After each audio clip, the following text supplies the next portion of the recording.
Give it in the Discord, though. All right. 5, 4, So I can hear you. 3, 2, 1. After the countdown, go. just give it in the Discord, though. So I can hear you. Oh, shit. After the countdown, just...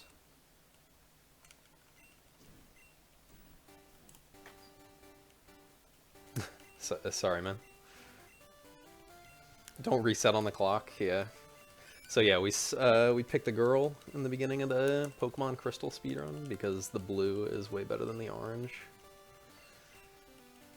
But yeah, this is Pokemon Crystal on PChurch692, and yep, should be an interesting run. Gen 2 is not kind for races. Thanks for the good luck, guys. But yeah, I set the clock to I set the clock to around 5:50. You're supposed to set it to 5:50, but I mess up the clock all the time. So you set it to 5:50 because 5:50 is still during the daytime. So you can still get a Sentret, which only comes out during the day. And you can also get a Poliwag, which comes out during the nighttime. Because you get onto the route that has Poliwags during the nighttime pretty much as soon as the 10-minute mark hits. So, I'll save in front of the Totodile, try to get a few, or try a few resets to get a Totodile. We're looking for specific stats, like 12 attack, 11 special, and, or 11 special defense, and 10 speed. And that's about 1 in 6 to get that. Can't backseat game Crystal. It's depressing. So yeah, looking for those specific stats. We can't pick female Totodiles either. Ooh, good. Can't pick female Totodiles because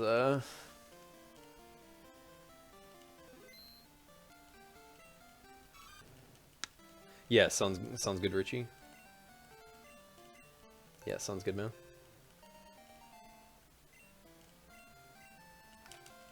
Okay, so this is male, so that's a good start. Female Totodiles always have a 0 or 1 attack DV, which is really bad. So yeah, basically we'll see here what our stats are quickly. I mean, we would if I was on Pokemon. Ooh, I don't know about this, but we'll do our best. We'll do our best, boys. I don't know how I feel about this. No, I'm not doing that. That's too dangerous for a marathon. So that's actually a really bad defense and really bad speed, which can be bad for a few fights that are already dangerous as it is. So, I'll do one more reset, and then, if I don't get one, then I'll just load a save state that I had with a good, or with an acceptable Totodile.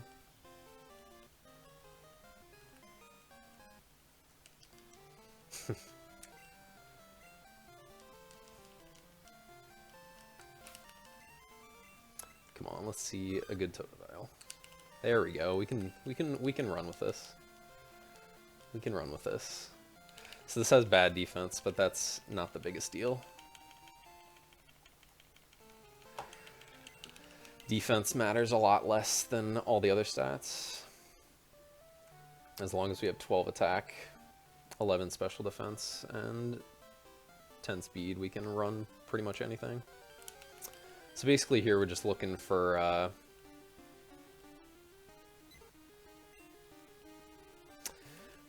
as few encounters as possible. When we come back through here after we return to the lab, we can catch Sentrets along here. I don't know if we'll be able to at this point though, because wasted a bit of time resetting. So basically just looking for not too many encounters. Not a big deal if we get some though.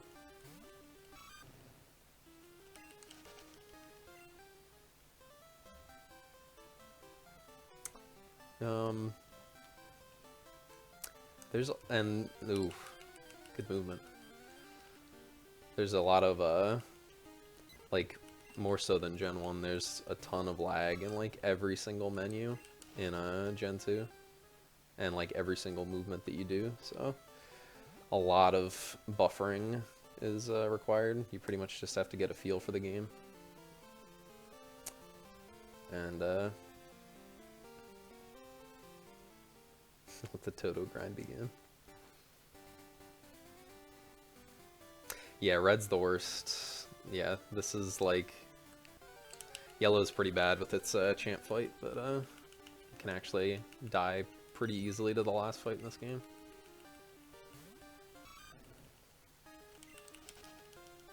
Still just looking to not get a ton of encounters like this. Kind of wastes a bit of time, but not a super big deal. It's about 12 seconds per encounter.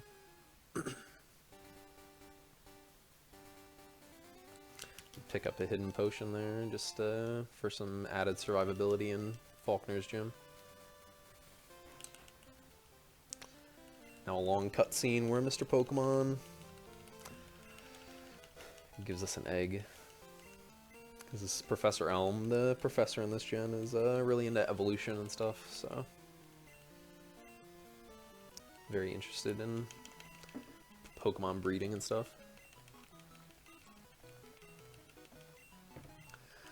Then Professor Oak gives us a Pokedex.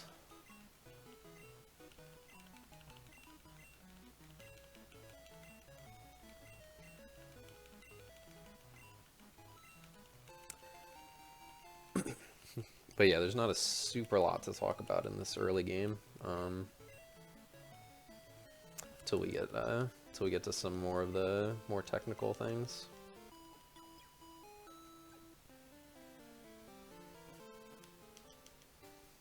Yeah, these first two splits are pretty heavily dependent on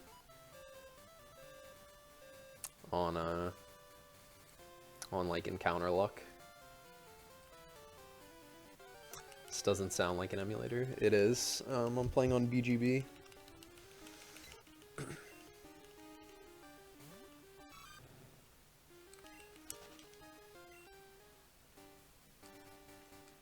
So I believe that's 4 encounters to Rival 1, which isn't, it's pretty average actually, so not disappointed about that at all.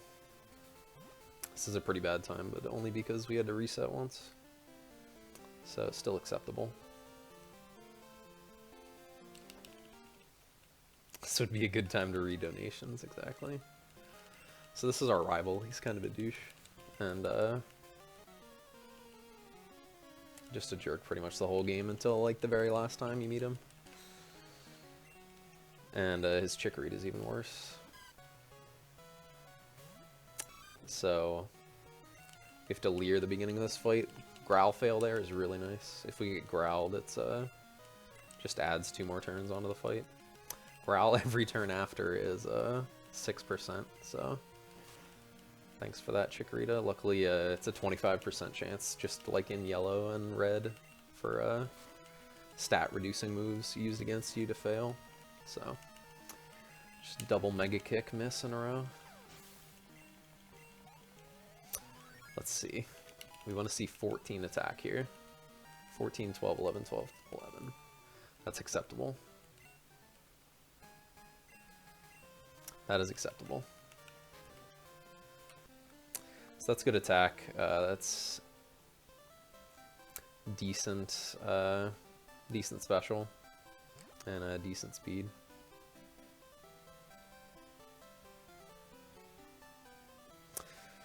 So yeah, the nighttime hit there. So we're not gonna be able to get a Sentret in this grass, but there's still plenty of other cut slaves we can catch.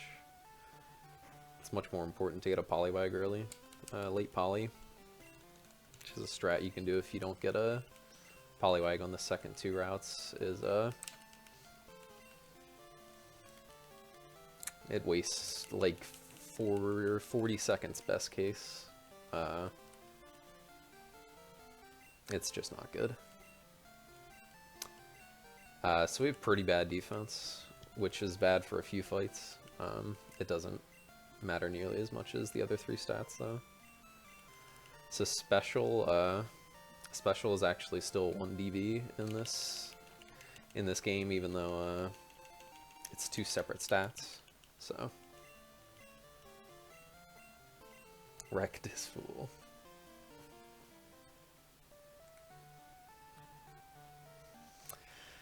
Yeah, the other cut slaves we can catch are Bellsprout, Oddish, and Paris. So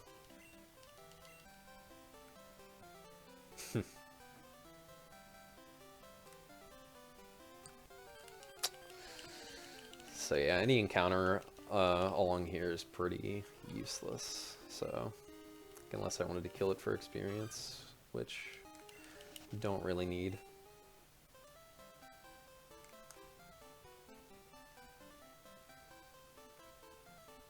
So we use Totodile in favor of, or we use Totodile over Cyndaquil or Chikorita, like pretty much solely because Totodile is the only one that can do the first gym anywhere near consistently and without a ton of grinding, mostly because of one move called Rage, which is it's just pretty broken in Gen 2. In like later gens, it's less broken because it only raises your attack. But in Gen 2, like it just does insane amounts of damage after taking a few hits. So it's just a really nice move.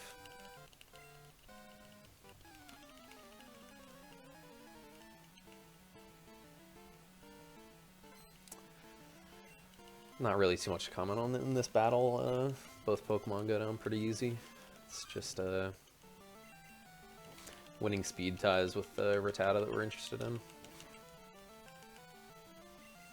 Or the Rattata using Tail Whip if we want to take as little damage here as possible. Since we do have bad defense, we're going to take a lot of damage from Spearow, so...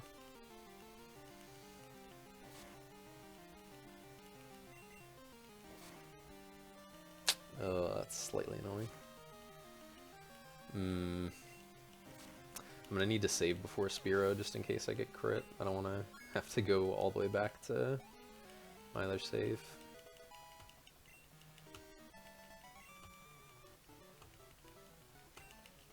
So these stats are actually really decent.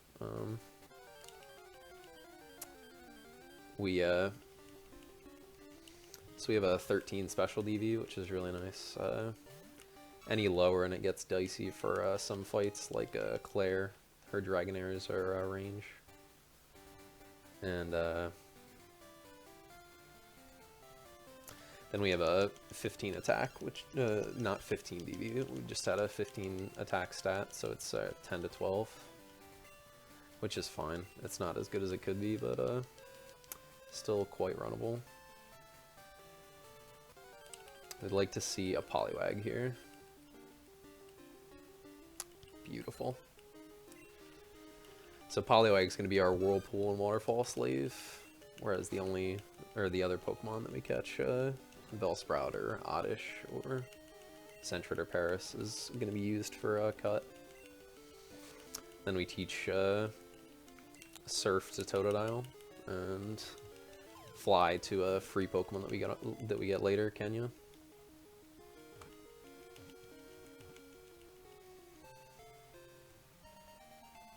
So it wouldn't be the worst thing in the world if we got a second Poliwag, because we can actually kill that for some useful experience, so that Spearow is a lot less dangerous.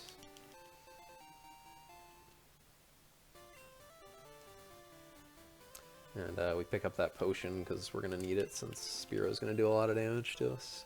He does 8 as opposed to, on higher defense, he would do 6. So, and then we pick up that Bitterberry for some Pokemon that use a Supersonic later on in the run.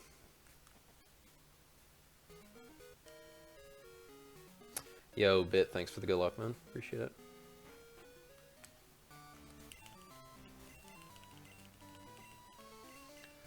What's the hardest part in this run? So the hardest fights are definitely Yeah, the hardest fights are definitely Rival 2 and Whitney. The Elite Four actually isn't really that hard. Red is another place that can destroy you, though.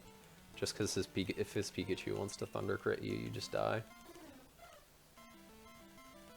So this Spearow is like the gatekeeper of this run, pretty much.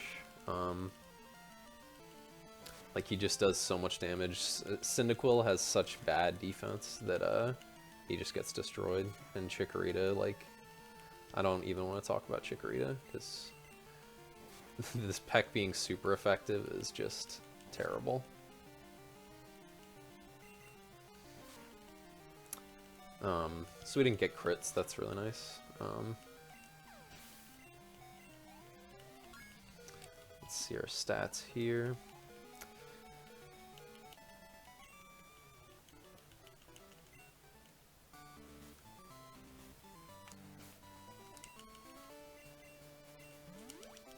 So we have bad defense, so we're not going to end up with any potions after Faulkner, but it's alright.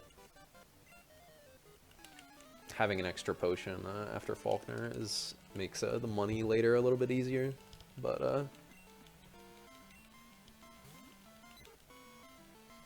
it's not a super big deal if we take a lot of damage this fight. We're speed tied with these Pidgeys, so I'd like to see a speed tie loss here. And we get a win. That's like the worst combination, losing the first one and winning the second one. That's fine, as long as we win this last one. Oh, dude. So bad. So we'd like to see 19 attack here. Okay.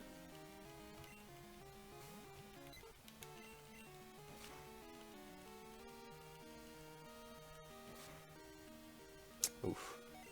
That zero defense hurts. Oof. We might be in trouble here if we get crit. I'm gonna save before this fight, so.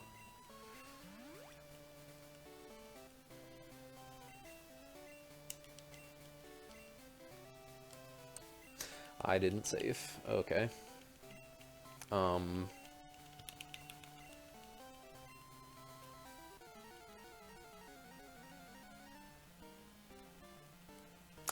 So this fight usually isn't that dangerous. I think on zero defense on take 5 from this Pidgey, which is really bad.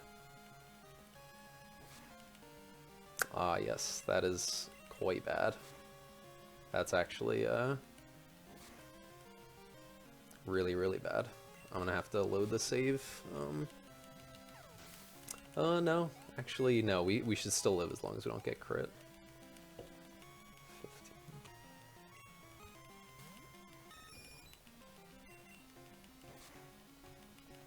Okay, yeah, as long as we don't get crit here, we're fine. Kill Pidgeotto in 2. So this fight usually isn't, like, very dangerous at all, but, if you get crit, it can be really bad. Okay. So that's fine. So our attack's pretty decent. It's 12 DB out of 15.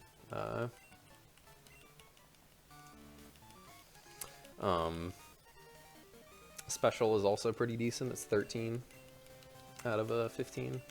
And speed is either 7 or 9. And defense is 0. So they're all perfectly runnable stats. The 0 defense makes a few fights a bit dicey, but I can just save before them. It's not a super big deal.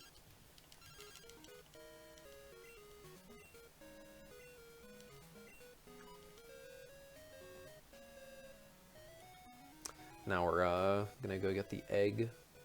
We can't actually progress in the game unless we get the egg from Elm's assistant here. So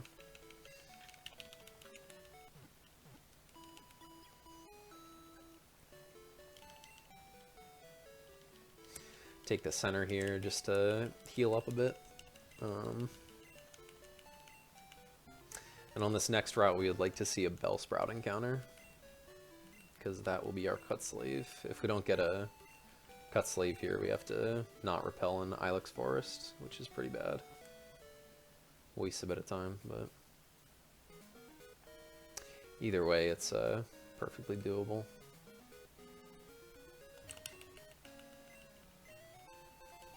Pick up the Paralyzed Cure Berry here for a little bit later on in the run. There's a lot of ghosts and stuff that can paralyze us with Lick. So, always nice to have a little paralysis mitigation there, because getting paralyzed is really bad. Nice Bellsprout here. So we scratch once and hope that it doesn't do that. The worst. So now, so Bellsprouts can go for growth, which is really nice, because they usually do that for a few turns. Okay, we got it in once, that's fine.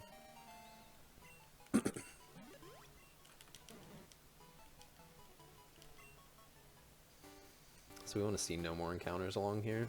Every other encounter along here is pretty bad.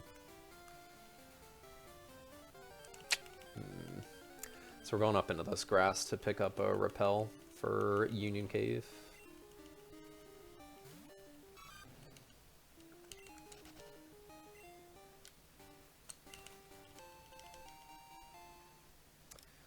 I am going to go this left path here. You can go either way, but if you go to the right, you have less grass to deal with, but you have to go past an extra spinner, so it's just really bad if you hit him.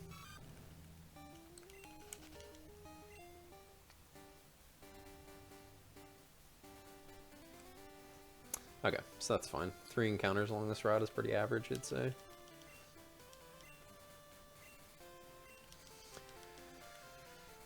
I have a lot of people ask me why I talk to the Slowpoke Tail guy, and that's actually like, you can't go past him without talking to him. So here we're gonna come across our first spinner of the run. Nope.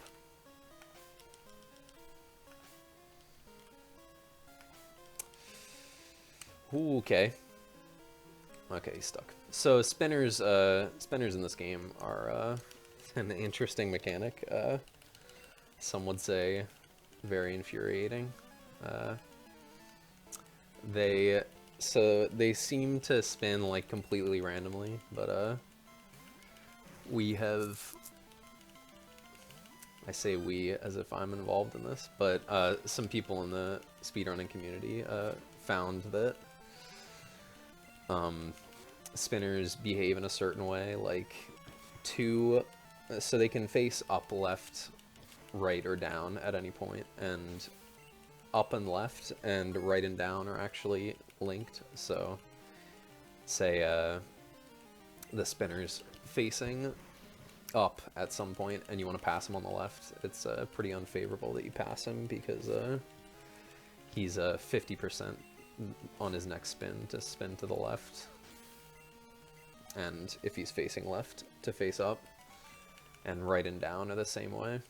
So generally you just want to keep that in mind when passing spinners. I pause when passing spinners, just to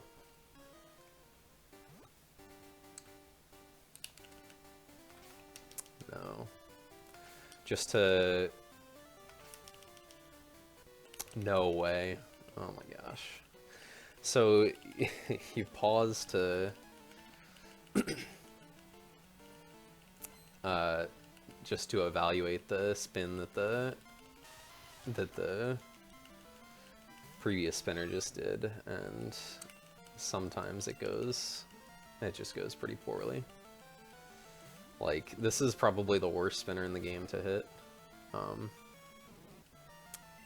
And yeah, this is just pretty bad.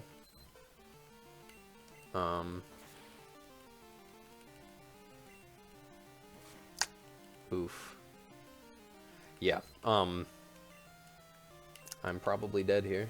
I probably should have saved before I passed him. So yeah, I'm hoping to see some tackles here. This is pretty rip though. You just pretty much die here to this guy, so yeah, that hurts. Yeah. So that's gonna send me back to Violet Center, so that's interesting. Yeah, that's pretty dumb. Yeah, he's probably the most dangerous spinner in the game to hit, just because his Pokemon just destroy you.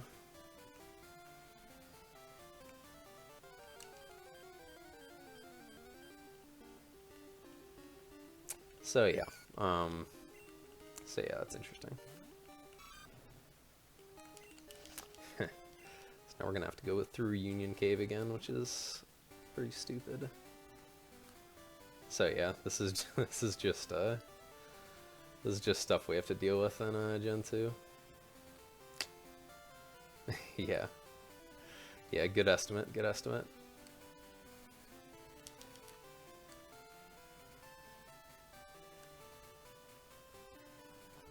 Water Pokemon loses to a rock Pokemon, GG, exactly. Ugh. Going through here without Repel is pretty terrible. It's just not much we can do at this point, though. Now I'm not gonna have enough money for stuff. This is gonna be rough.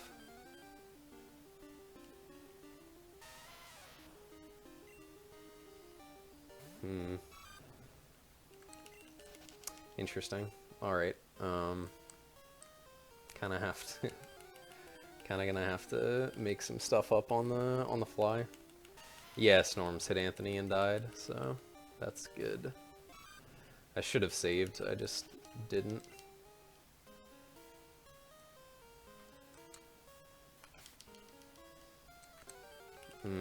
God. Terrible. So yeah, this is just really, really unfortunate.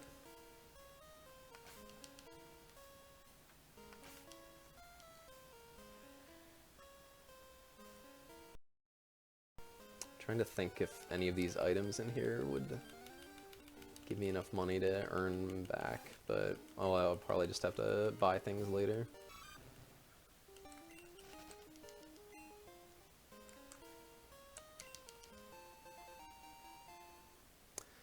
So this extra potion will get us at least a little bit of extra wiggle room.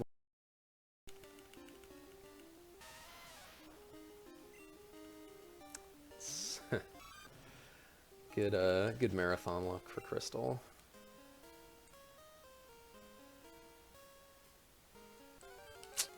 Oof.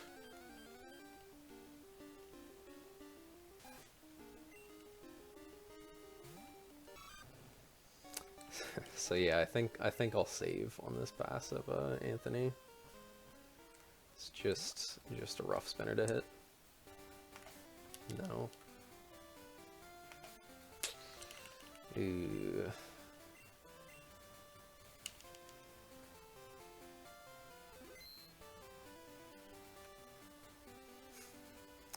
Yeah, well, it had been a while since I had hit Anthony, so guess I was due for it. And that probably wasted about 4 minutes? Probably about 4 minutes, so that's good. What am I most scared about in this run? Rival 2 and Whitney are the two worst fights that, like the two fights before during this run. They're just, really RNG dependent, and wow, I'm really low on money now. That is really bad. Oh my gosh, wow. Wow, this is like, oh my god. That lost me a lot of money, so.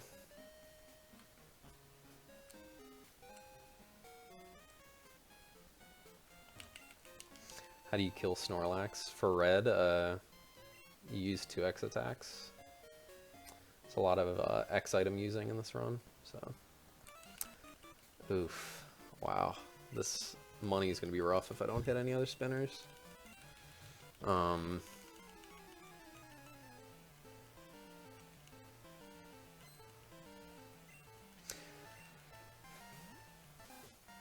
Miltank's a weird Pokemon, yeah, I can see why you would say that. Miltank's not even the dangerous part about Whitney, though. It's just... Whitney's just a bad fight with, her Clefairy knowing Metronome, and that just being able to use any move ever is just really bad. I'm gonna have to pick up, like, every Super Potion.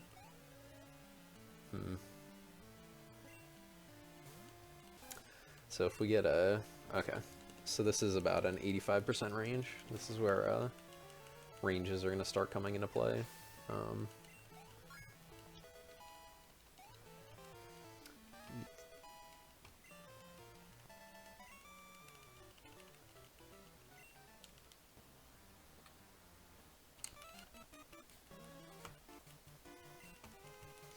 Okay, so yeah, this is where our DVs like really start coming into play, because like this Zubat, it's like fairly easy if it doesn't use a Leech Life to two-shot it. When you have 15 DV. When you have 13, it's a little bit more dicey. Yeah. So that's fine. That's not the biggest deal. Now this Ekans is going to outspeed us. So we want it to just use Leer a few times. If it uses Poison Sting, that's pretty bad. Please don't poison me. I do not have the potions to deal with being poisoned. Thank you. Now Leer. Beautiful. Okay. So this is still fine. This next fight, as long as we don't get Supersonic during this fight, we don't take too much damage. Take probably like 10 damage max.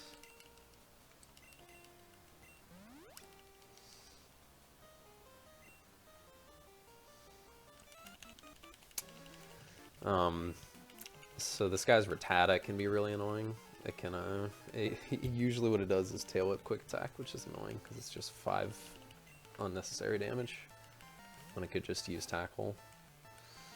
And the 2 Zubats in this fight can also confuse us, which is just really bad, especially after a Tail Whip. Yep, thanks for that.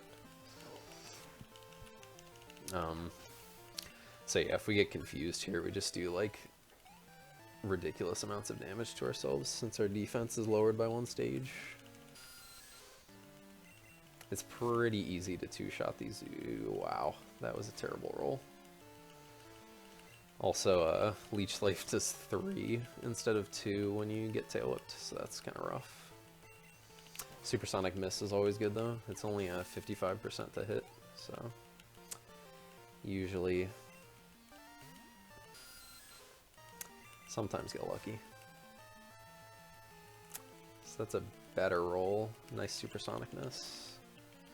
No Leech Life there's nice.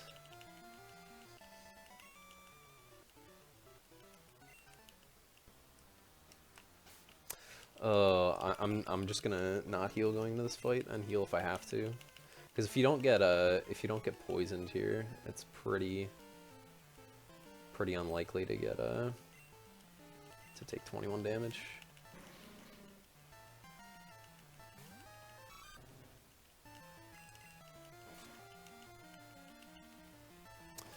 Don't do that. Okay, okay. As long as we don't get poisoned, that's fine. Smog is only like 70% to hit, so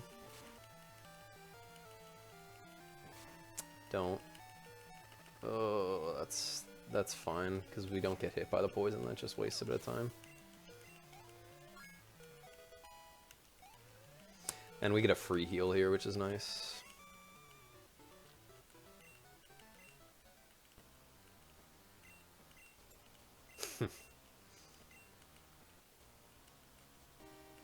So So yeah, now we cleared up. Now we cleared out Slowpoke Well, which we needed to do in order to get to get into the Azalea Gym.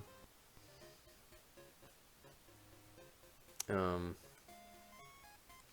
yeah, now we're gonna fight these twins, and we fight the right twin first because they have a Ladybug and a Spinarak, and you don't want to fight the Spinarak first because it can slow. It usually uses speed lowering moves, and you don't want to give the Ladybug 2 chances to Supersonic you, because that's just really bad. Nice crit on the Ladybug. That's really nice. So now we save the Bitterberry all the way to Chuck. The 5th gym leader, his Pokemon have Dynamic Punch, which is really depressing. It's like 50-50 to hit, but if it hits you, you always get confused. So now we kind of don't have to worry about that. Makes that fight a lot more free.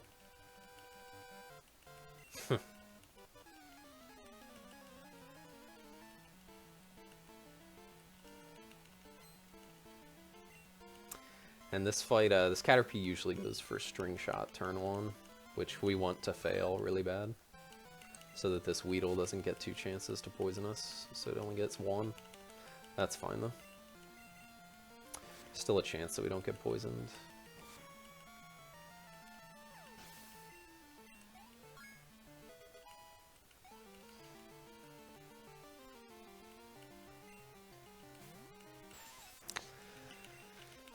So yeah, Poison Sting's about 30% to poison, so we want to just not see that. That'd be awesome. Beautiful. Okay. What are the stats on our Toto? So it's 12 DB attack, 0 defense, 13 special, and 7 speed. So it's not terrible. It's not great, but it's not terrible. Come on, man. Okay. I'm gonna save before Bugsy, just because this fight can go pretty poorly if you don't get a certain amount of rages. But yeah, our basic strategy on this fight is gonna be to use Rage a bunch of times on Bugsy's weaker Pokemon, which are Metapod and Kakuna, and get a few Rage stacks from them, so killing Scyther is a lot easier. So we want this Metapod to use not that. That's bad. We normally want Metapod to just harden once and then tackle ×3. Because now we're slower than the Kakuna, which is really pretty bad. And oh no, that's terrible. Now we have 2 poison, or we have 2 Rage stacks, which is pretty bad for going into Kakuna. We're probably going to get a few off of Kakuna's Poison Stings, though. We just don't want to get poisoned. If we get poisoned, it's pretty rip. Like that. Ugh. This is ugly.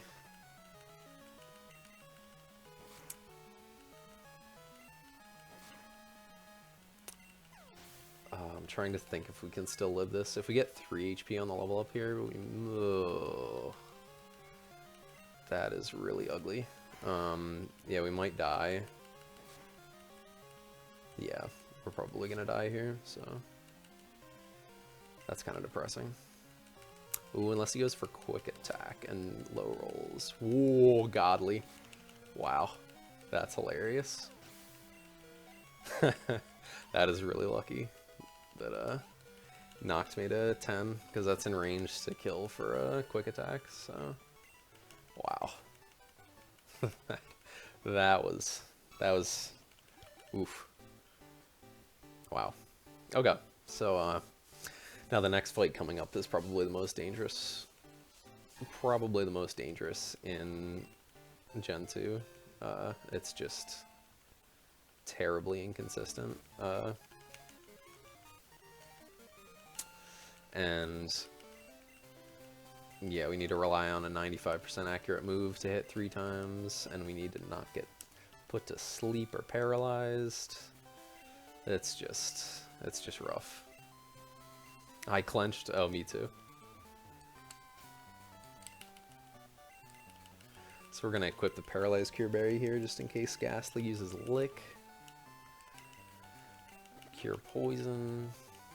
Heal a bit.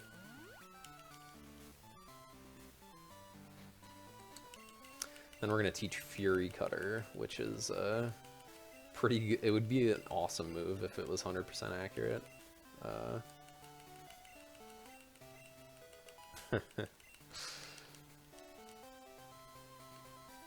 Let's see, we're gonna wait to use our repel because we're looking for a certain repel timing that's gonna save about half a second.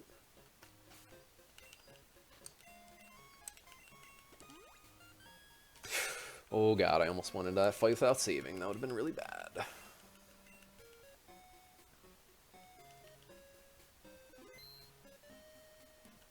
Okay, so yeah, this fight is really dangerous. He has a Ghastly, a Bayleaf, and a Zubat. The Ghastly can put you to sleep or paralyze you. So that's, both of those are just terrible. And then Bayleaf Razor Leaf just does so much damage, and it's terrible. If it crits you, you pretty much just die. Spite is awesome. That's like the best thing we can get besides like Hypnosis Miss or crit. And that's like a pretty low % chance to happen too. Reflect turn 1 is good. Now we want to see no crit. This is a range to kill. This is a pretty favorable range, but okay. Pretty favorable range. Okay. So yeah, crit just, like, Bayleaf just does so much damage. It's just terrible.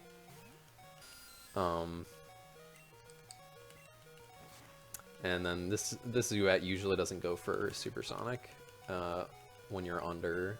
This is a range. It's pretty favorable though. Zubat usually doesn't go for Supersonic when you're below half health, so that's nice. Yeah, Razor Leaf has a 1 in 4 chance of critting in this game. It's just like when you see Razor Leaf turn 1, you just like expect a reset. Yeah, people die to that fight? What? Yeah, Thunder crit incoming. So Ilex Forest is pretty simple. We just have to save a Farfetch'd, chase it around, guide it back to its masters, who use it to cut charcoal, I guess. I've died here before. Oh, shoutouts to Death Lotus 422, who has died to that Zubat critting him more times than I can count.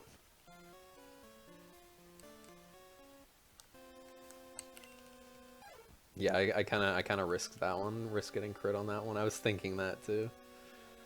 Oh, I've died like twice to that, and I know Lotus has died like 4 times to that. He's another crystal runner. So now we got cut, so we teach that to Bellsprout.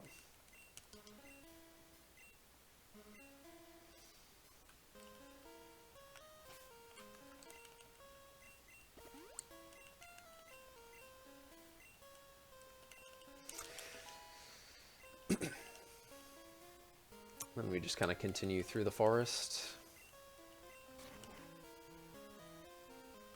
Zubat Bite crit, more commonly known as the Lotus. Yep. I'm going to pick up a hidden full heal here, which is just nice to have since I'm dangerously low on funds. I'm also going to pick up a hidden super potion along this route as well.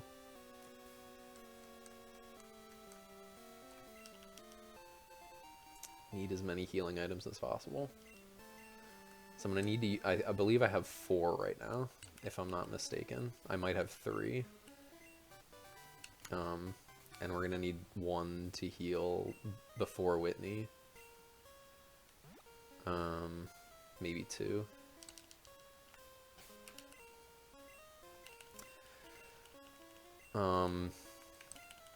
So yeah, and now we're teaching Headbutt to Crocodile, which is just a beastly move in the early game of Crystal and Gold. It's like 80 base power, and it has a 30% chance to crit. It just does, like, staggering amounts of damage in the early game especially.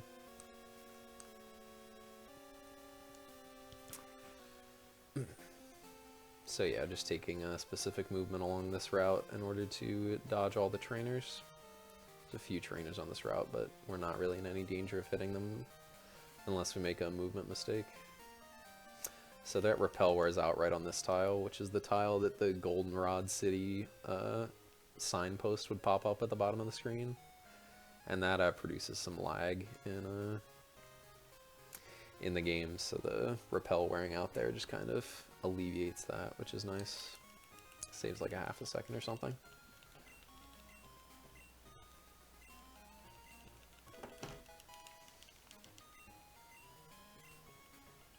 Now we're gonna get the bicycle. We travel just so much faster on the bicycle, which is really nice. Register it so that we can use it a lot easier.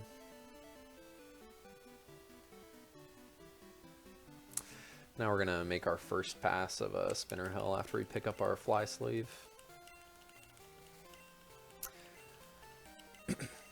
So yeah, there's just a lot of spinners along this route. I'm actually gonna heal before passing these, just in case we hit one of them.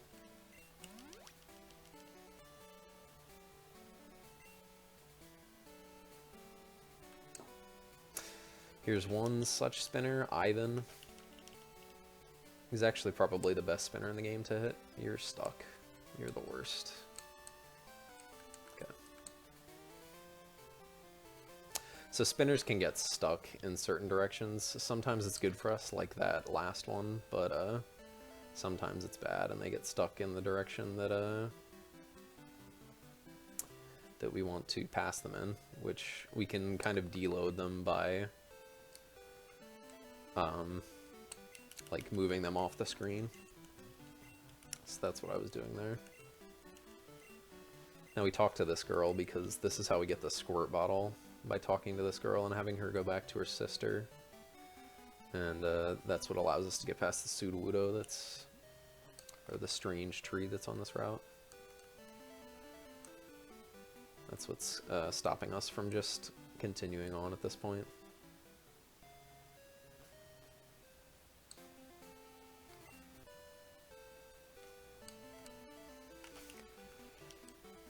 Okay, so we passed two turns worth of Spinner Hill, which is nice. We still have one more pass of Ivan and Irwin, those two spinners. So the guy on the left, in the where those two like spinners in quotes are, the guy on the left just rotates, so he's not hard to avoid. It's the guy on the right that spins pseudo randomly. Is Lotus still streaming? I haven't seen him streaming in a while. I think he's still busy with IRL stuff. So Headbutt just kind of like destroys everything, and please don't paralyze me. Okay. Lick can paralyze. Getting licked from this Snubble is really bad. Or getting paralyzed from the Snubble is really bad. There's a lot of Pokemon after this that can paralyze us, that it's a lot better to have the berry for. So again, I'm gonna heal before this fight because it's one of the worst in the game. Everyone I know that runs Gen 2 hates Whitney and has had terrible run-ins with her. I know Snorms, who's in the chat right now, he's probably got some of the best highlights to speak of. Metronome Clamp into Metronome Solar Beam so you can't switch out to avoid it. Metronome Transform into Headbutt Flinch. It's just terrible. Like, and then just things like that can happen, like Metronome Tackle, Metronome Tail Whip or something like that. Please stop. Please stop. Thank you. Okay. Please use Mimic now. So we just Fury Cutter through this fight. So this fight is pretty... I mean... it's just... Like, we just have to hit Fury Cutters and not take too much damage like we just did there. That was actually, like, a really bad amount of damage. If he goes for Stomp here, we're dead. Yeah, that's... Yep, that's rip. Unless we crit here. No. Yeah, now he just kills us.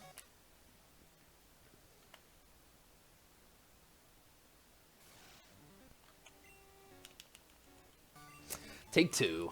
Gotta have at least one Troll Whitney each run. The classic is a Metronome Self-Destruct or Explosion. Because you just die. It's like, it's not even funny.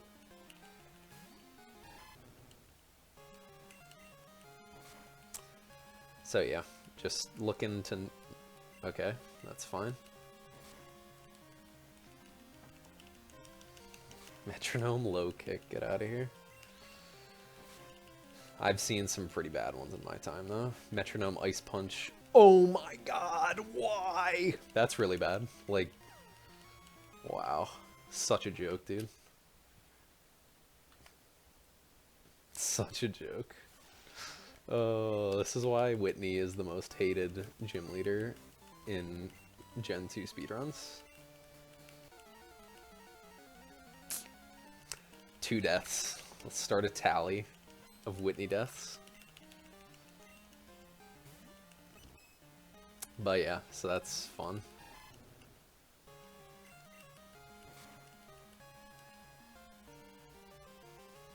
Metronome Meditate, get out of here. Please, that's actually really bad. It can use Double Slap and just destroy us now.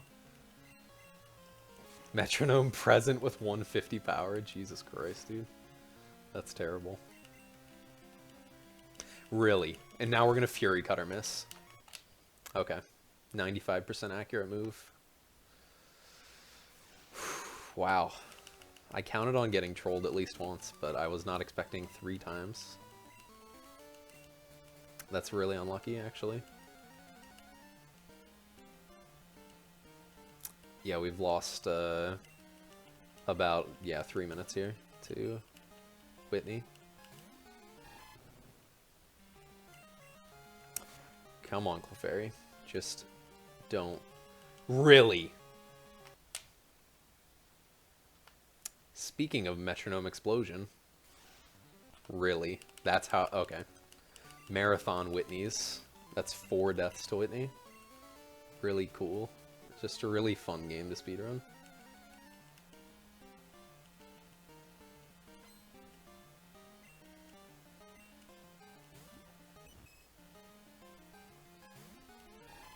Yeah, we just can't come back from not getting Fury Cutter off of Clefairy. Is this real life, dude? Like, I have never seen Whitney luck this bad before. Honestly, this is the worst. Like, I'm astounded right now. I am astounded. I cannot believe we got back-to-back Explosion Self-Destruct. Like, I'm actually really upset right now. This is like so much time wasted. So stupid. Like, this is the reason people don't run Gen 2. Like, wow. That's actually amazing. Don't you... Is this real? Leech Seed? Really? I don't think it does it between Pokemon, so it shouldn't be bad unless we get Stomp here. Thank God. Holy shit. Oh my God! Really? Awesome. So Fury Cutter misses have killed us twice, and then we've just died to trolling like 3 other times. Yeah, there's the Sweet Kiss, and then there was the Explosion, and then there was the Self-Destruct. Awesome. Wow, this is like really terrible right now. Like, I'm actually just dumbfounded. Get out of here, dude. Just use Double Slap. Oh my God. Dude, get away from me. Just use Mimic. Wow. Terrible. Oh my god. Wow. Like, I just don't even know what to say anymore. Like, just terrible. Dude, don't stomp me. Okay, we didn't flinch, that's fine. Oh my god. Okay, now to use... Really? Really? Okay, that's fine. High roll stomp wins again. That is, Yep. Okay. I just don't know what to say anymore. Like, this is actually, like, amazing. Can Twin Needle actually poison? Oh my god. Wow, I'm glad that didn't happen. Because that would have been, like, completely ripped right there.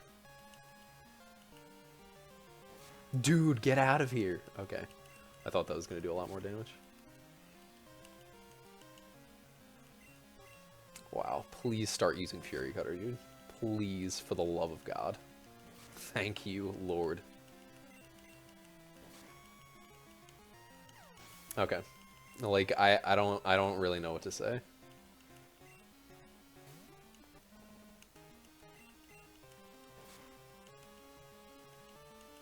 Well, I'm regretting setting the estimate so low at this point.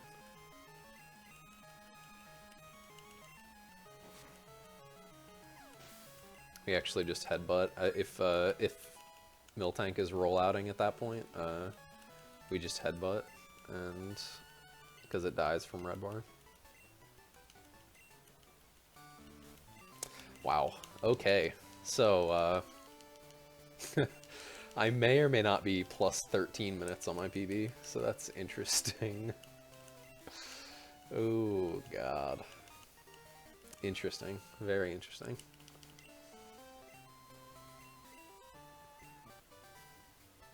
So yeah, that's Whitney.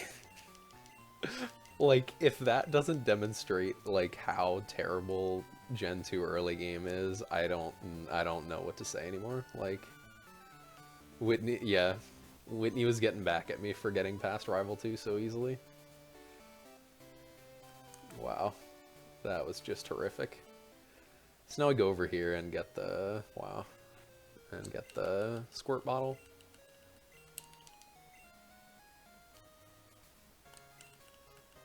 Sub 1 Whitney, stop it.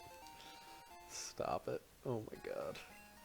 Just to give you guys some frame of reference, world record Whitney was 43.50, so that's interesting. Oh my god, wow. This is good. This is good. Quality run so far.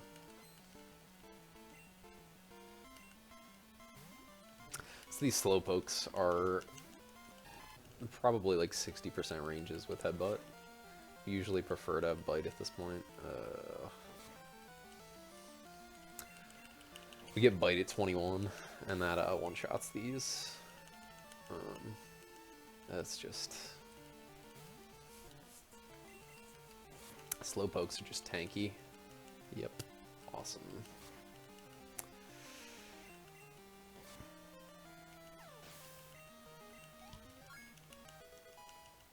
So we're just fighting these trainers for a bit of extra money at this point.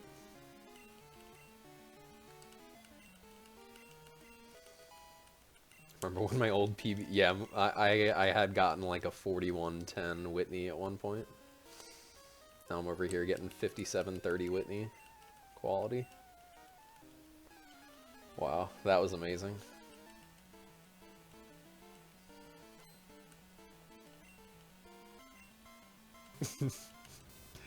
Oh wow. Okay. I'm still reeling over that Whitney luck. Like, that was just horrific. But yeah, there's not too much to talk about here until we go shopping. We're just fighting these guys for extra money and a little bit of extra experience. Trainers get a little bit more fun later on in the run. Besides Rocket segment, I guess.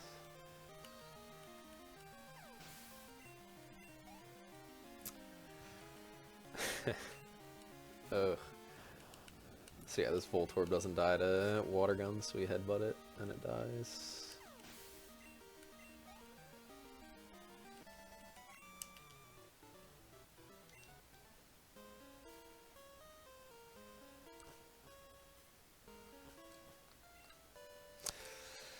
Okay, so now we're gonna go shopping in the mall for Ice Punch TM and some X items and some other miscellaneous things that we're gonna need. Some escape ropes, a Poké Doll.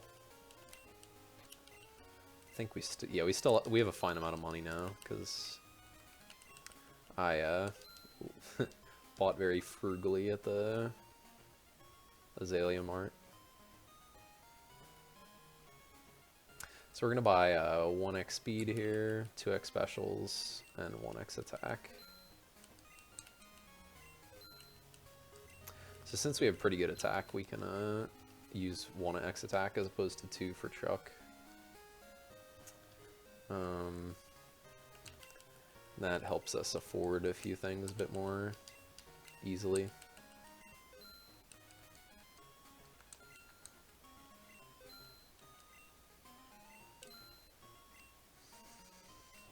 $1 for every time you died to Whitney Kappa. Killing me. Oh my god, that's just brutal. Wow. Wow, just taking it to me.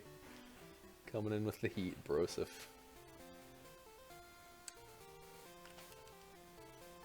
Get out of here. Terrible. Okay, so, eesh.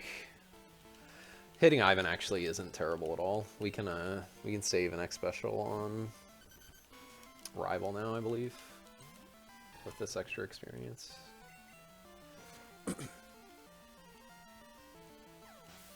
And we do double deposit into the PC in the national park, so that's also nice. So we get a free heal, so we don't have to worry about PP or anything.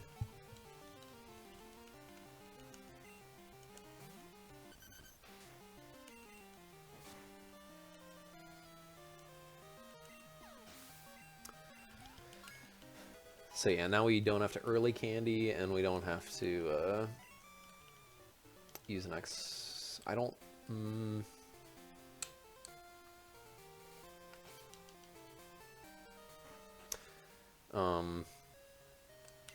Yeah, so just helps me make a few more decisions with.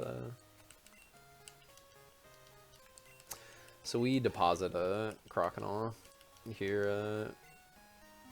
Just to give it a free heal, so we don't have to heal and use ethers and stuff.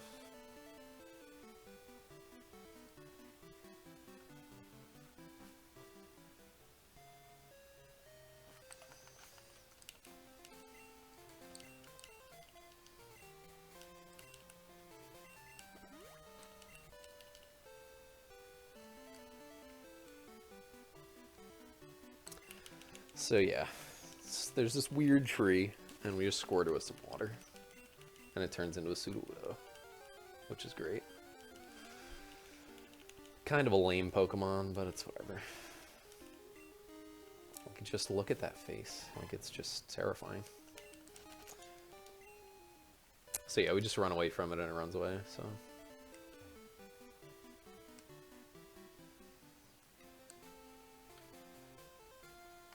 Greg, get out of here.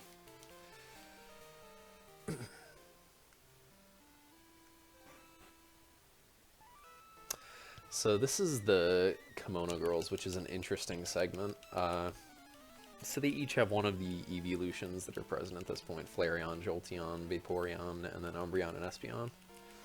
So the order that you fight them in can vary greatly depending on your stats and the experience you have at that point. So I believe... Oh, don't do that. Don't miss the headbutt, please. Oh, God. This feels like Gen 1. Okay. I'm probably just going to be fighting them left to right, though. You could, like, wait out fighting Espeon, because it only has 40 speed, and usually by level 23 or 24 you have enough to tie that, or win the speed tie with that, or, I mean, be fast than it. So, but I don't think we're gonna get that with the experience that we have. Don't do that, dude. Oh my god. Please, dude, Sandshrew, get out of here. Oh my god. Please, get out of my life. Wow, that is... Oh my god, please, hit a move. Oh, I think I'm gonna have to... Oh my god. Please, for the love of God. Hit a move! Oh my god. Okay, and we didn't even get the range. Awesome. Really. Just a really, really quality RNG. Wow, that is actually amazing.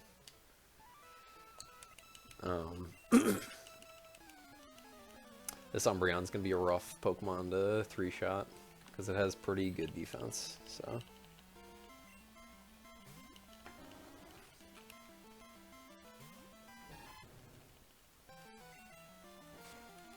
But yeah, like, just using Headbutt on all these Pokemon just destroys them, which is awesome. It's just such a powerful move in the early game. It's really nice to have, even though it's like probably like 30 seconds out of the way, if not more. It just saves so much time over just using like Scratch.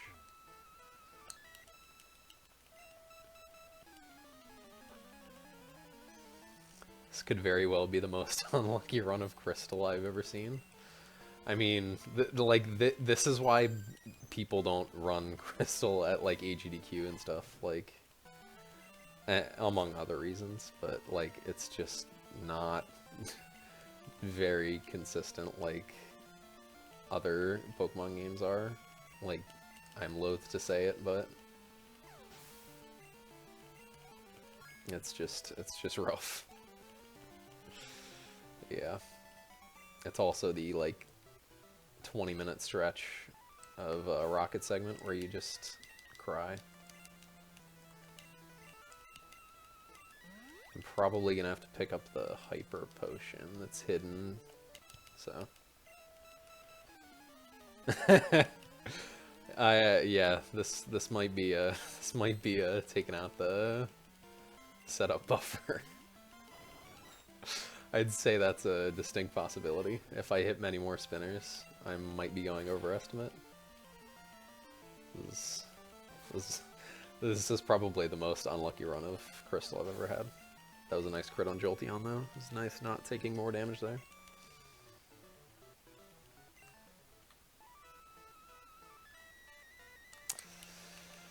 Oh, I'm gonna have to shop here, which really is terrible.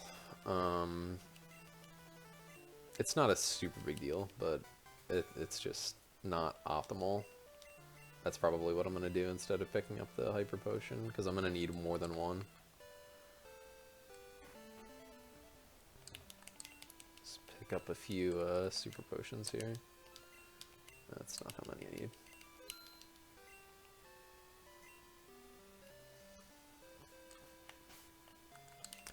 So yeah, now we're gonna use a few items. Heal up, repel up,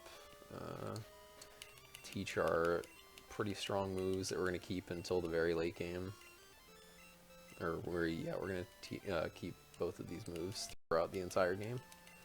Ice Punch is great for dealing with some type disadvantages that Feraligatr comes up against.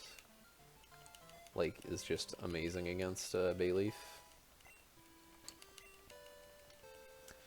And Surf is just a great water move. With Stab, it's I think it's around 137.5 base power, somewhere around there, if I'm not mistaken, which I very well could be. Somewhere between like 137 and 147. It's just really, really good. So based on the luck I've had so far in this run, I'm gonna just go ahead and save before this fight, because I just don't want to leave it to chance. I will be using no, I won't use next special here. Just because it's fairly unnecessary. Since we have the extra levels, Bayleaf and Magnemite both aren't ranges. Nice curse. That's actually really good there. Now we one-shot the Haunter.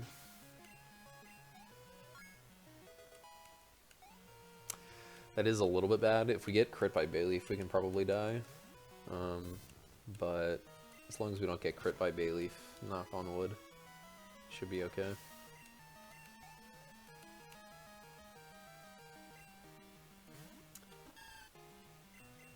So yeah, Ice Punch just alleviates a lot of our problems.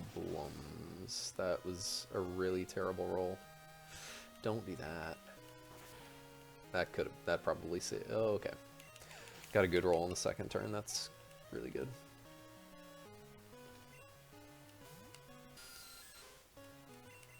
Ice Punch is also very useful later on in the game when there's a lot of dragon Pokemon. In Claire's gym and for Lance. Yo, what's up, Paper?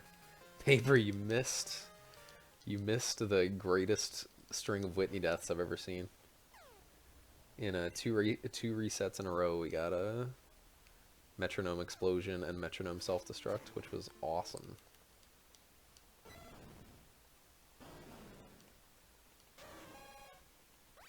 So yeah, kind of find the legendary dogs here, which we kind of don't explore at all. Like, we don't really see this side quest storyline at all anymore.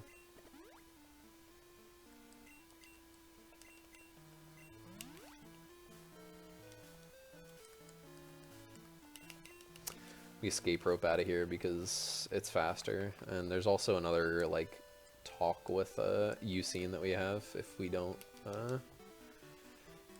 just escape rope from there. Yeah, definitely. Oh, gotcha. Sounds good, dude. How'd that go?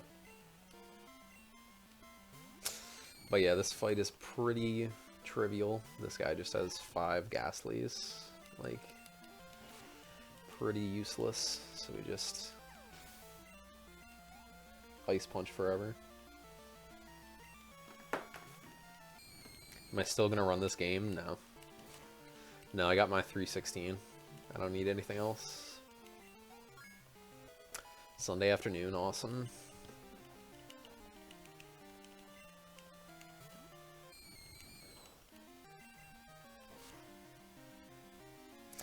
But yeah, in this gym, there's a few Pokemon that we have to worry about. Some of the Haunters are ranges, and Morty himself can be really annoying in certain situations. I'll probably save before him just to be safe. We're pretty safe if we go in at full health with a Paralyzed Cure Berry, though.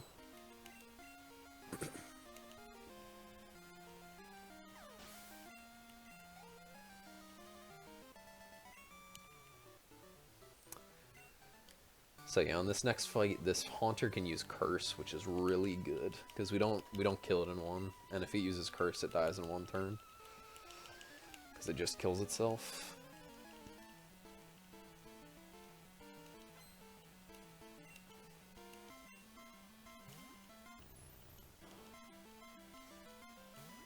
But yeah, we do not. Beautiful, beautiful. Because yeah, normally we like can't kill it with any move in 1 turn. Ghost's special is just too good. Haunter and Gengar especially.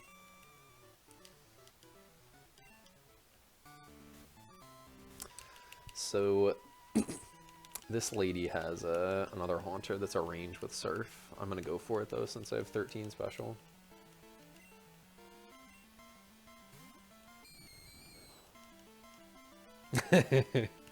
Yeah, my camera's not the best. My camera is not the best, I'll give you that one.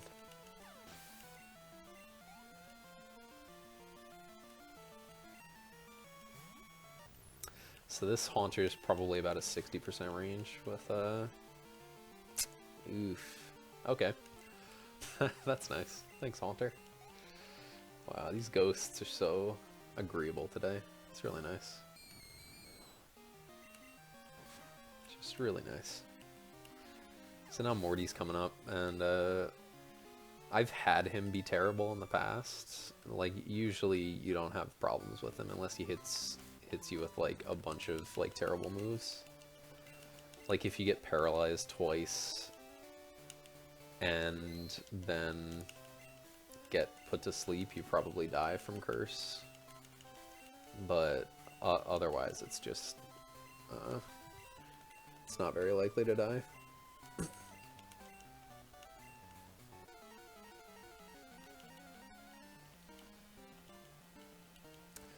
So this is going to be the first fight where we actually set up some X items.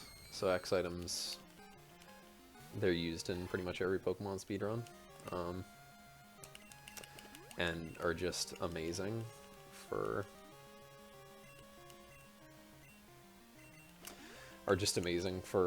boosting your stats at the cost of only like one turn and like not really too much money. And they just make this fight fairly free. Like everything except the Gengar dies in 1 and Gengar dies in 2. So it only has one chance to put you to sleep.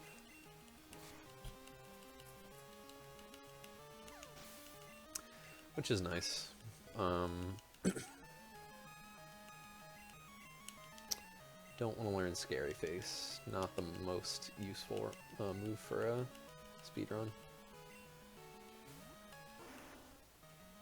So we go for Bite on this Gengar, which has a chance to flinch, which is really nice. And it can also miss Hypnosis or go for Mean Look. Really nice fight.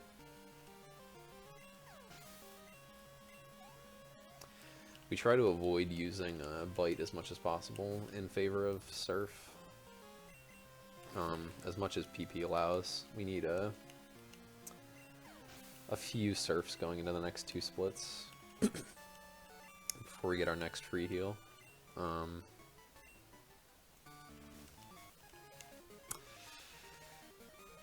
Because Bite brings up a super effective text for ghosts, which wastes a second-ish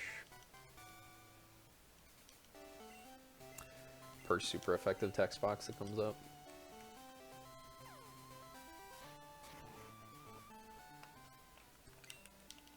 Don't do that.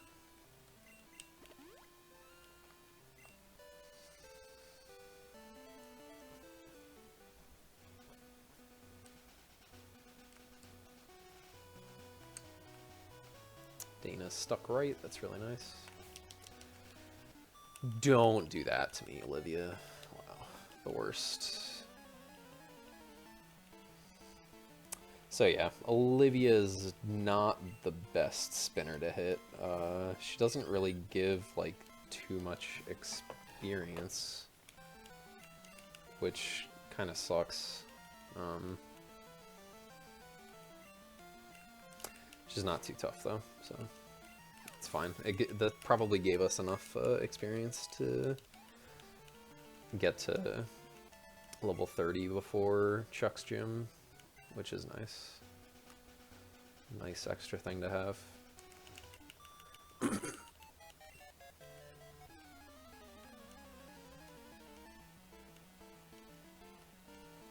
So we have to fight one of these 2 Pokefans, and they both have the same Pokemon, so...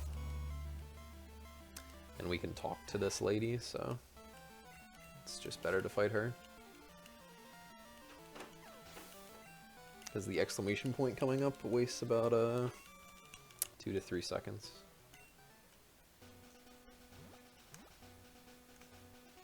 Just gonna do the nub movement there, because I don't want to hit another optional.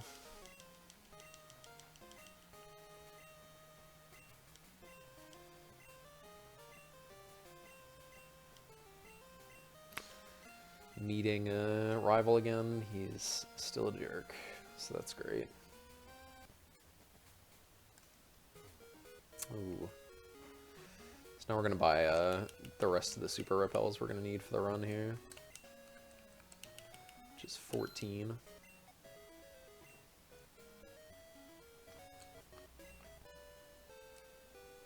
So that's kind of nice. We get all that out of the way in a fairly convenient position. Normally we would buy some hyper potions there as well, but since I already bought the super potions, we don't need to do that. That is why it's better to not shop in Ekritique when you can, because you're just wasting a trip to the mart pretty much.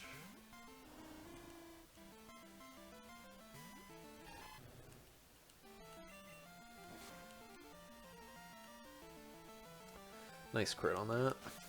Usually have to use 2 turns on Knocked Owl. So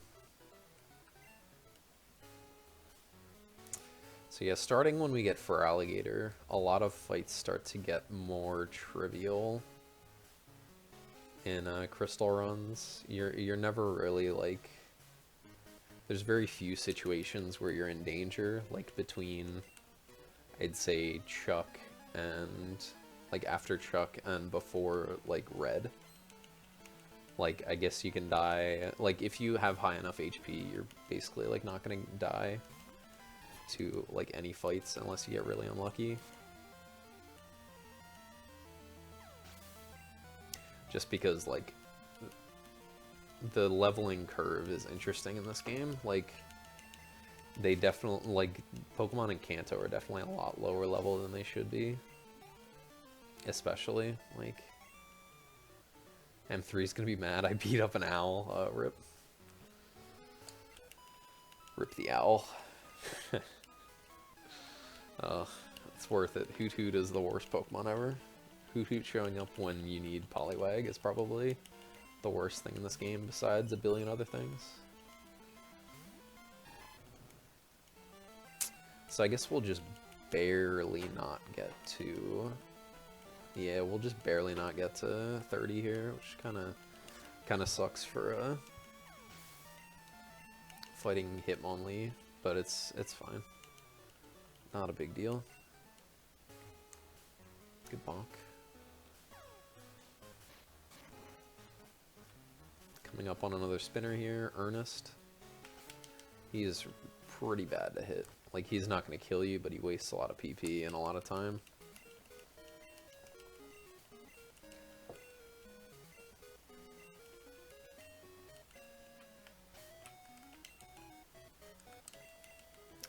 I'm gonna potion here just because Hitmonlee can do a lot of damage to us. So, and equip the Bitterberry. Like I said earlier, for Chuck's Pokemon who have Dynamic Punch, they can just kind of do work. If we get confused and don't have that, like, it's really dangerous to continue the fight, like, without switching out. But you can't really switch out because you set up on that fight. We get Strength here, which is another move we carry through the entire game on Totodile. It's just a really good physical move up until the time we get Return. So...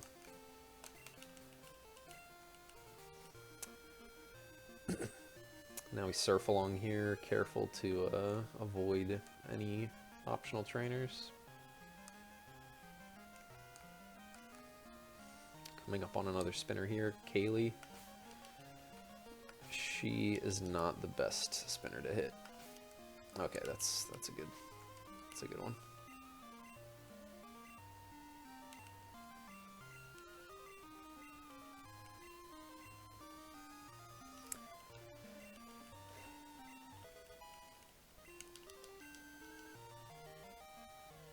Okay. Okay, another spinner passed, which is nice.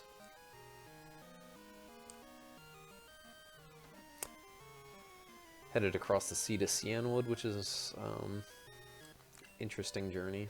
It's usually a bit more picturesque when you go through it casually, but we don't really see too much of it.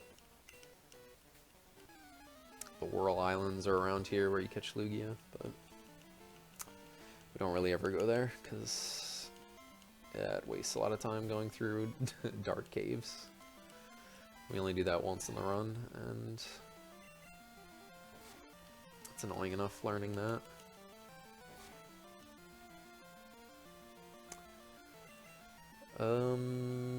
Okay, this is fine. So now we'll evolve into Feraligatr here, and our stats just get like an enormous boost from getting to Feraligatr, which is really nice. Feraligatr's just like a great offensive Pokemon. His attack is godly. Special not so much, but it starts not to matter as much later on in the game when you're like a higher level than most Pokemon. Like you have to keep on using like an X item per Elite Four member, but other than that it's pretty trivial after Chuck. Not many X items need to be used. This Hitmonchan has a lot of status moves, which is like Ice Punch. Please, for the love of God. Okay, that's really annoying. And incredibly unlucky. Is this real life, dude? Is this real life? Oh my god. Just terrifying. Wow, it's been a while since I've gotten frozen by that guy. Jesus. That is actually just amazing. Wow, I might have to like... Oh my gosh. This is like not good. My healing items are going away very swiftly.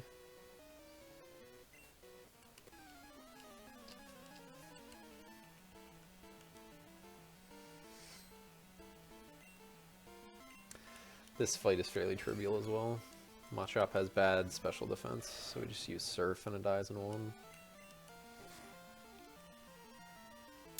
We only need 3 Surfs going into the next split, so because we get a free heal in the middle of it, so we only need 3 to use before that free heal.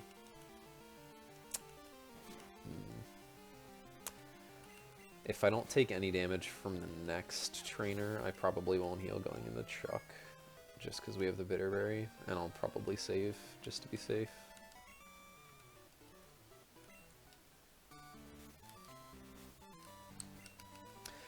I should have used a strength in the menu that I healed during, but it's fine.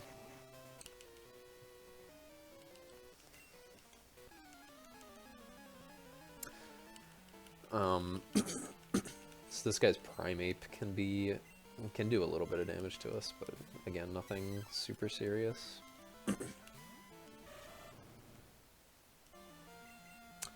Like after we get Feraligatr and we're like up on levels on some Pokemon, like we just one-shot a lot of stuff. But the Chuck fight should be interesting. So I have like the lowest attack DV that it's like viable to go for a 1x attack on, so it's a bit of a risk, but please no. I probably need to heal now.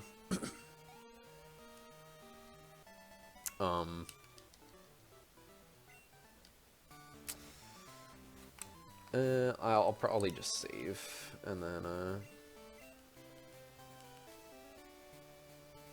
just go in and hope you don't get leered.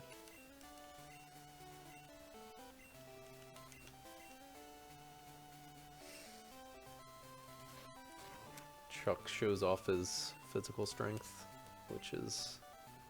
that's a good line there, where he's like, we tell him that doesn't have anything to do with Pokemon training. But yeah, this Primeape can leer in preparation for oh, that's a nice fail. The Dynamic Punch becomes very scary after after like 1 or 2 leers, it just one-shots you.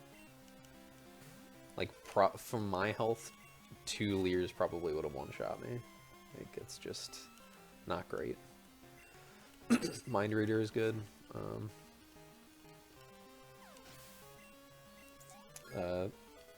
Pretty good fight there. Yeah, that couldn't have gone much better.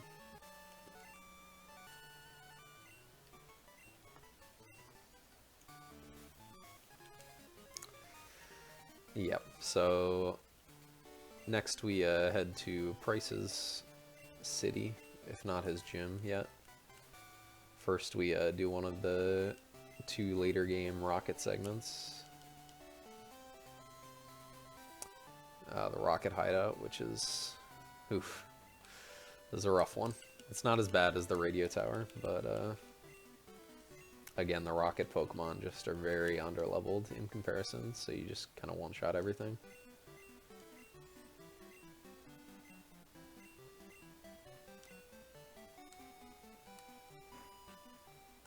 Get the secret potion here for the lighthouse Pokemon. That's sick. And that's how we send Jasmine back to her gym in order to get all 8 badges.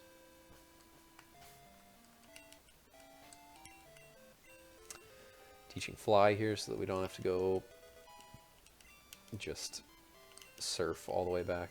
It's kind of annoying, so getting Fly makes it a lot easier to go to previous cities.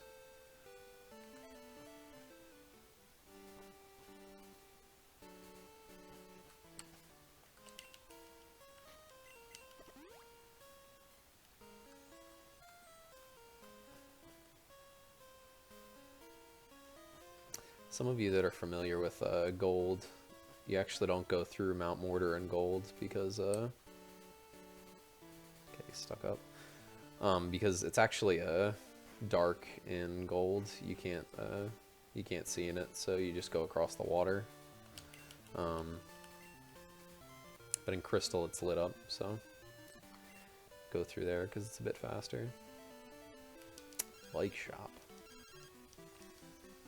Sometime around here in the game we get the bike shop call telling us that he's selling a bunch of bikes and whatever. Keep the bike, as if I wasn't already going to.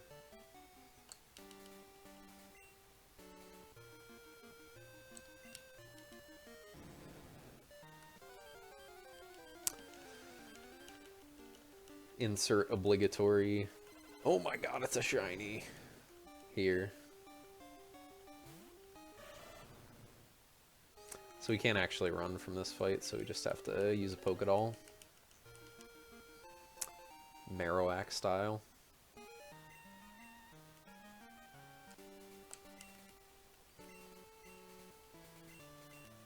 Actually fight alongside Lance some in the rocket segment. Like, not directly, but kind of comes with us, so that's pretty cool. Hanging out with the champion before you fight him.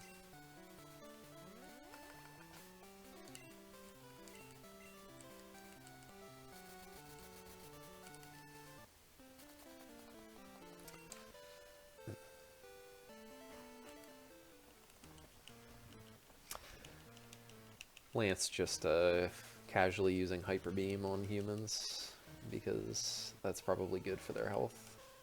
I guess they're criminals, so it doesn't really matter.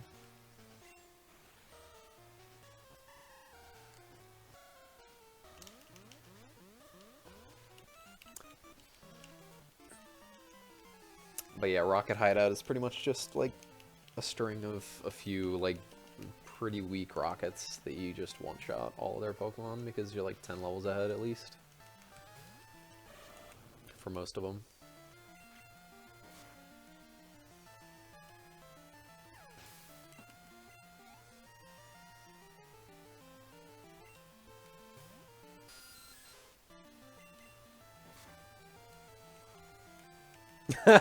Yeah, right, Smurfy? Yeah, Like, yeah, we're given Kenya in, like, on the assumption that we're going to deliver it to this guy's friend, and we just take Kenya. We're like, yeah, you're mine now.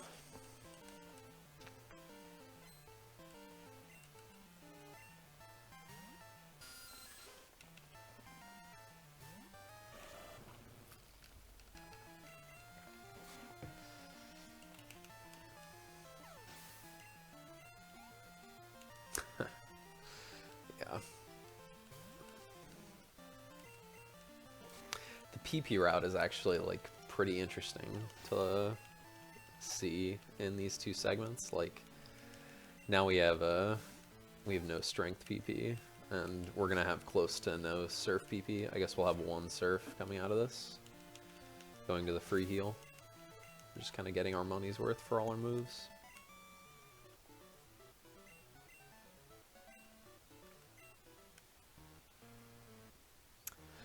So yeah, first order of business is flipping a switch that makes rockets not show up every time you go past one of those Persian statues, because that just wastes a ton of time.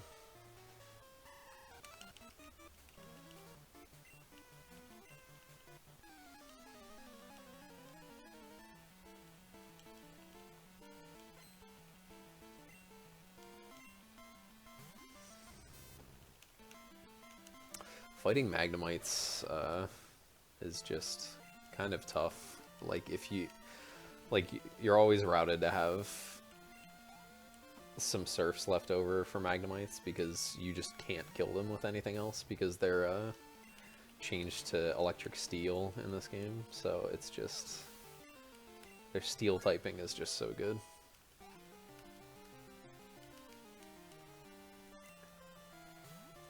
All but only surf is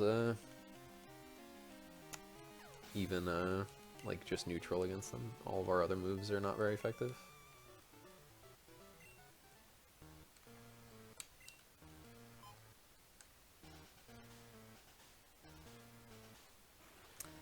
And we're kind of just traversing the rocket hideout. In a minute here, we're gonna have to find 2 passwords for an office door, and then find another password for this generator room that's right above us here. Lance gonna give our Pokemon some of his medicine, if you know what I mean.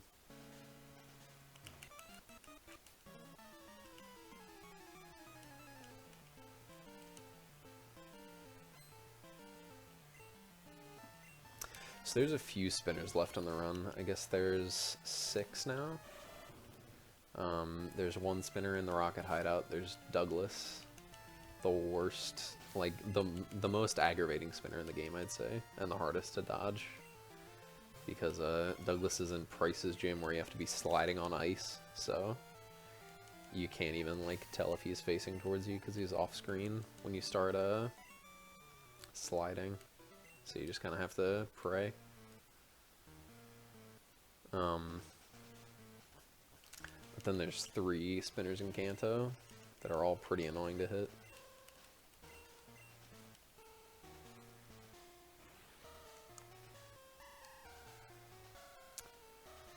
So now we go fight the 2 rockets that have passwords. Should just Slowpoke Tail and Eradicate Tail.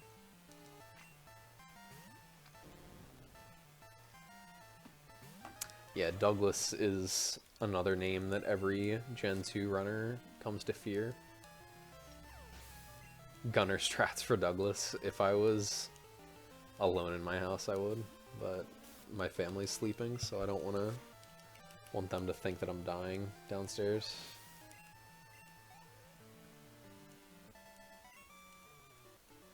I've done Gunner strats before for it too, and it just hasn't worked, so it's kind of depressing.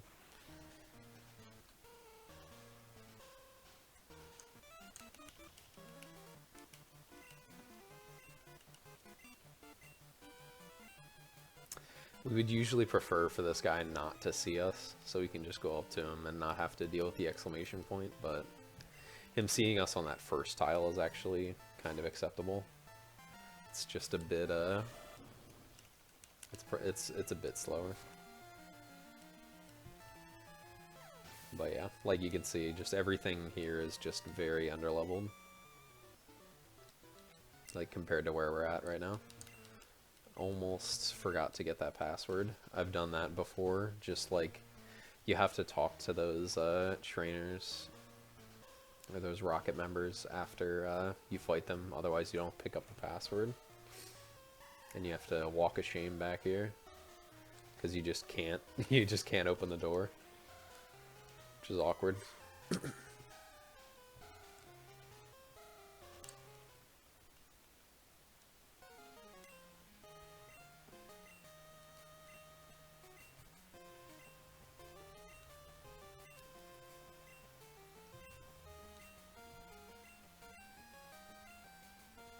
So yeah, he just got thrashed by Lance, so that's funny.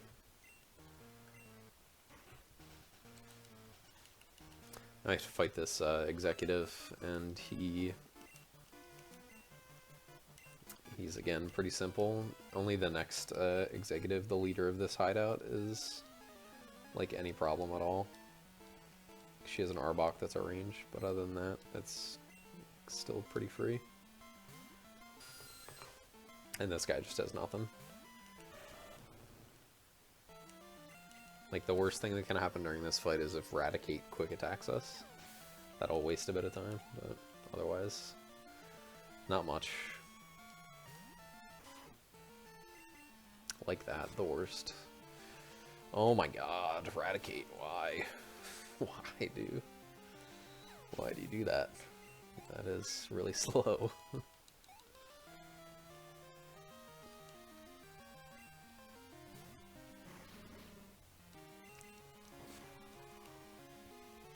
So yeah, everything that we can't kill it with strength at this point, we just kill with surf. Trying to minimize the amount of super effective text that we get.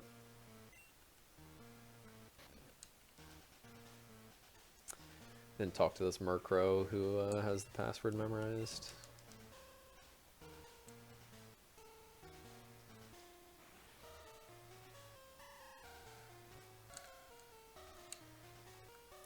Stuck left, that's really nice. I don't think I discussed spinners getting stuck. So they just have like a 1 in 32 chance when they're spinning to just stop spinning and be stuck in a looking in one direction for 8.5 seconds. So that's really nice if they get stuck in a position that favors us, that we can pass them on. But it can also be kind of annoying if they get stuck on, like, facing a tile we have to pass them on.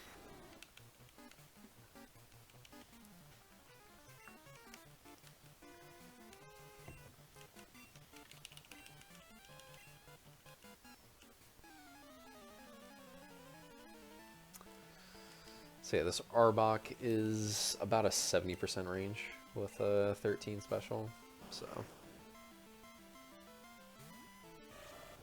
again, it doesn't really matter too much if we don't get it, but it's just preferable that we do faster. Doesn't give us a chance, or doesn't give it a chance to do anything stupid.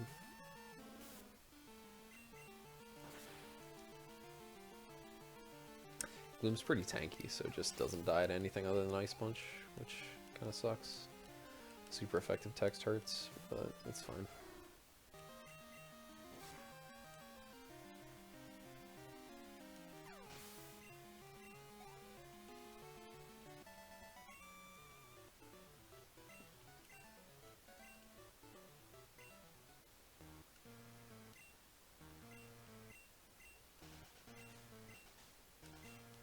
So yeah, this is kind of like the problem with Crystal as like a game that would be played like in anything other than like RTA. It's just like there's like the early game is like 40 minutes of like, or like 45 minutes of like you can die all the time and pretty exciting, and then the next, like, hour is just, like, you one-shotting everything. That's pretty much the rest of the game, like, just one-shot everything. Except for, like, a few Pokemon later on. During the Elite Four and stuff. But, like, up until Blue, like, nothing in Kanto really gives us an issue.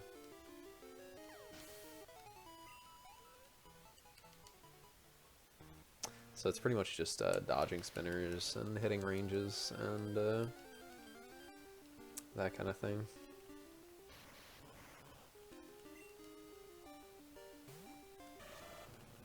These electrodes are ranges. It's kind of like random what they are though. Since they're wild Pokemon, their stats aren't determined like the trainer Pokemon are, so kinda is awkward. So like a single electrode could just have a really good special DV, 15 special, and could just get a low roll and not kill it, which is unlucky, but happens.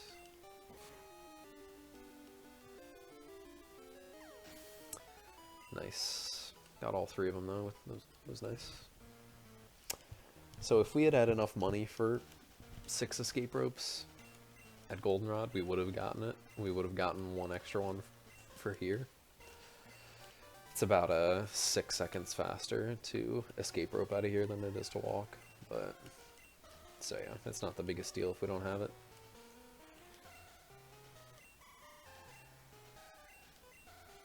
So yeah, coming up on Douglas now, so that should be interesting. Terrible, terrible spinner.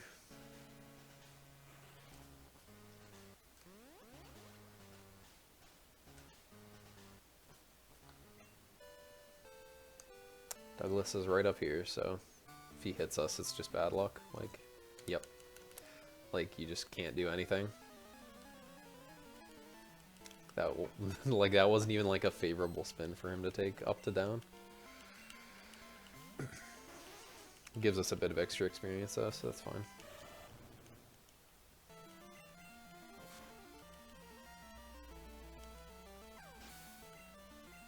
We're hoping for no protect from this Cloyster. That can be really annoying if he just like protect spams.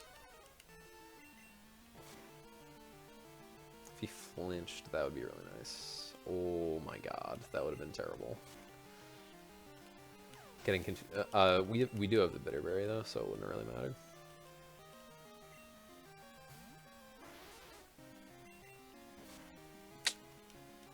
So yeah, that's kind of silly, but it's just what happens with Douglas.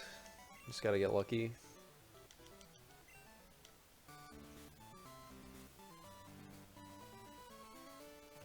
Would have hit me on the second pass anyway.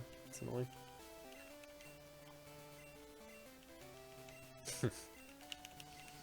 Yeah, pretty much.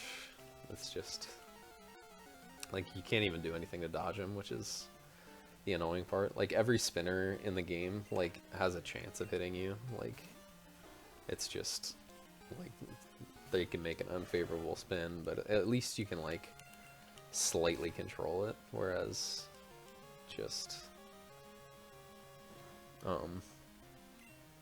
Douglas is just the worst.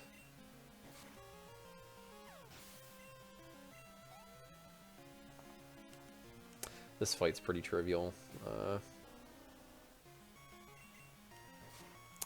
Dugong usually just headbutts, so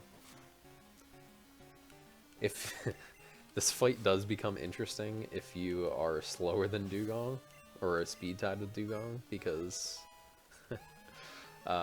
Dugong does use rest turn 2, so if you lose a speed tie on turn 2, you have to hit him a few extra times. This game hates me tonight. Yeah. I guess after I PB'd like a week or two ago, my luck was all spent. Yeah, and marathon luck, exactly. Plus 17 minutes on PB right now. It's rough.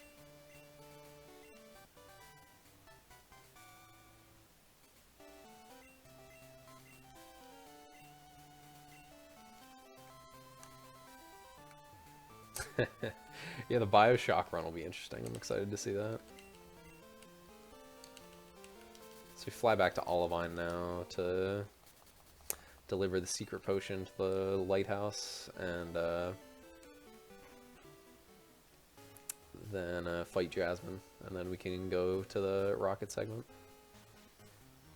Last rocket segment, which is nice. It's like really long, and there's not a ton to talk about, so it's kind of just resident sleeper time. What's my PB? Just the other day I got a 3:20:35, which is a 3:16 in game time. It's 6th on the leaderboards now. She was a pretty godly run, other than a bad early game. Spinnerless and God Totodile was nice. Get out of here, Ernest. Nobody loves you.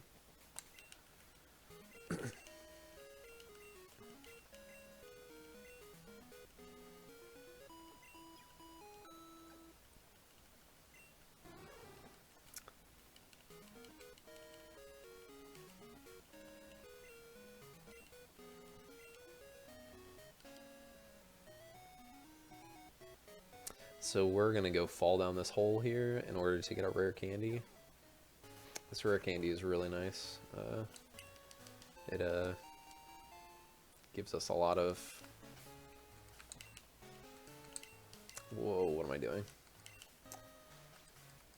It makes a lot of the ranges in Rocket Segment and later on a lot easier to hit. It used to always be, or like if you go spinnerless, you usually use the rare candy to go from 29 to 30, so that you have for alligator before Hitmonlee, but it's not super necessary now. Like if you have enough enough to be 30 after Hitmonlee, it's pretty free. And this lake candy just gives so much more utility in Radio Tower.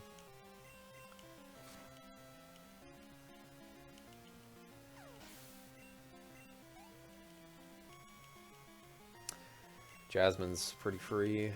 We just one-shot everything pretty much, so.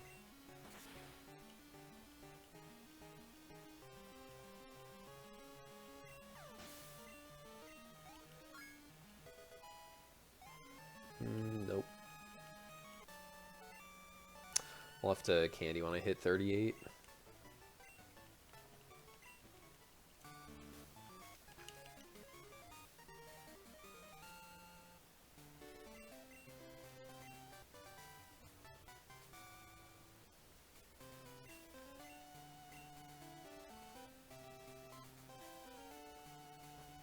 So yeah, now we're gonna get a call from Professor Elm telling us basically there's something up at the radio tower.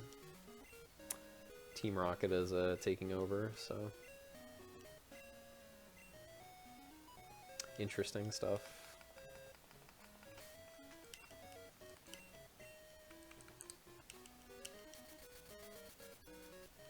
That was a pretty slow fly menu, but it's fine.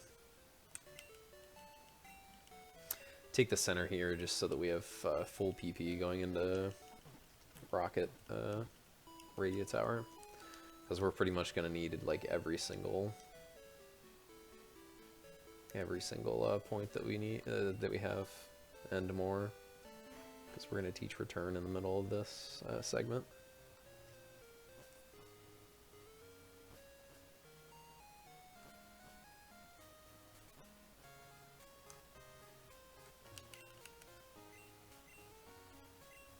This lady gives us return if our Pokemon are pretty friendly with us, which is just a really great move, since our happiness is pretty high by the end of the run, since we just use for alligator.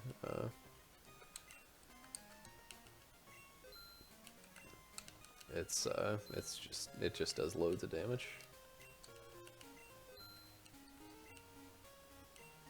Just buying all the X items that we're going to need for the rest of the game here.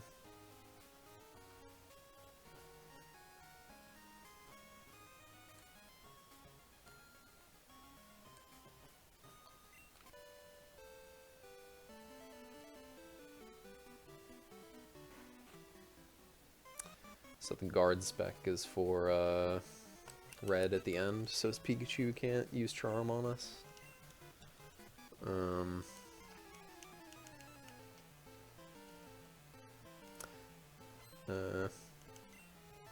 But yeah.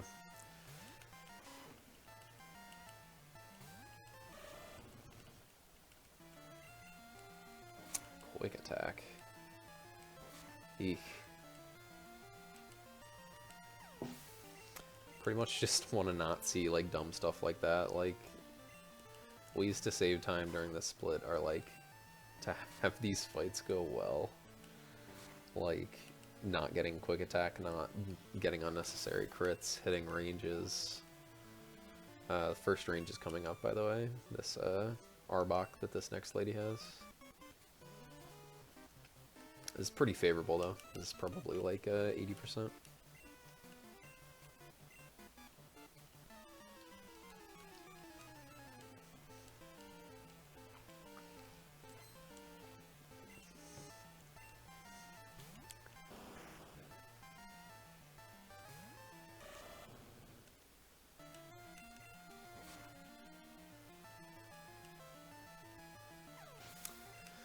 One range down.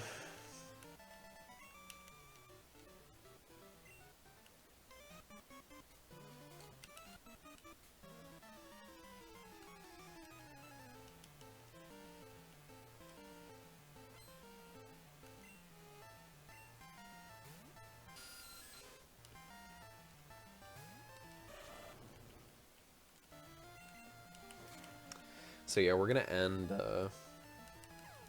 the Claire split with pretty much like the optimal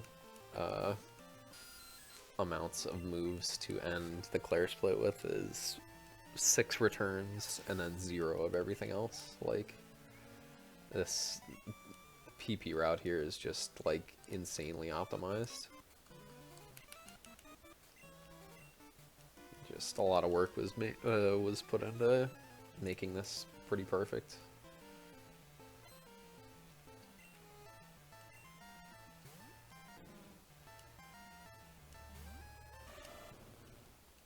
Hoping to see a crit on the Muck coming up because it doesn't die in one. Usually strength bite it.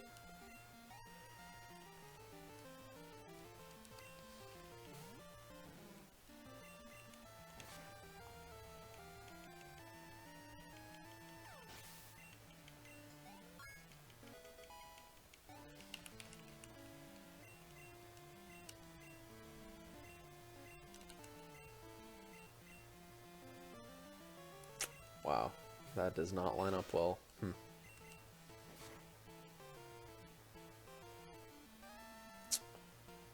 Don't do that, man. The worst. Gee, that is really annoying.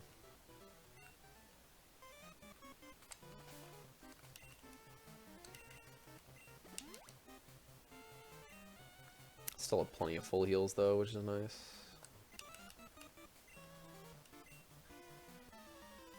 I guess I'll just use the rare candy when I get to 39. Like, that did not line up well at all.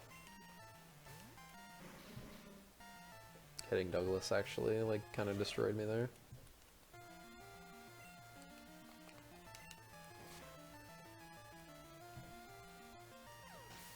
Switch Bite to the top here because we're going to teach Return over it, and we want that to be our slot 1 move for the rest of the game because Return is amazing, and we just use it to pretty much sweep all of Kanto.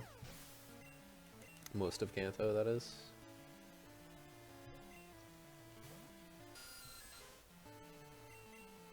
That wasn't the move I was supposed to use. That's okay, though. Can replace his strength with a bite somewhere else.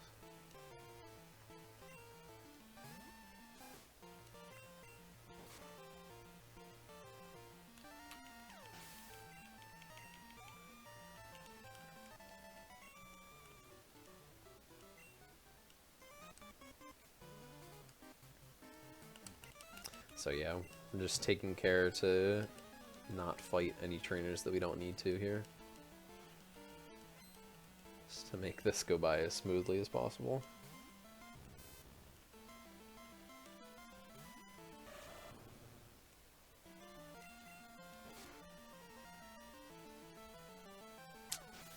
I don't think I'm gonna get a level off of... Oh, I might.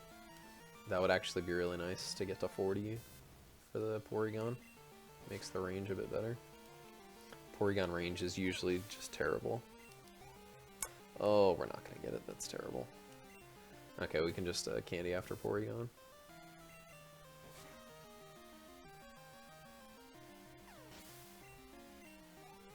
Ugh, that's annoying.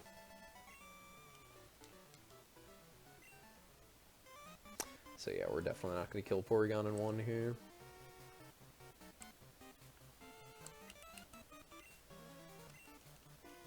That rocket's just a rotator, so not hard to dodge.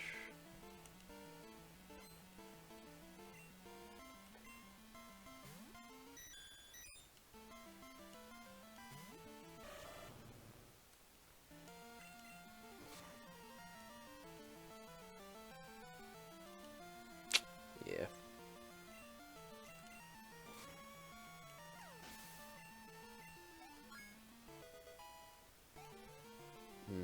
Still not very optimal, but I have to use it at some point, so...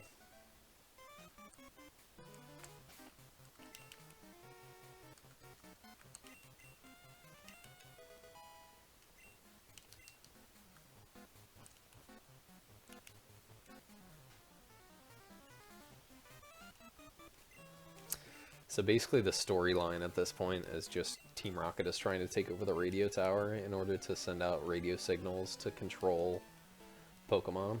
That's what they were trying to do at their rocket hideout.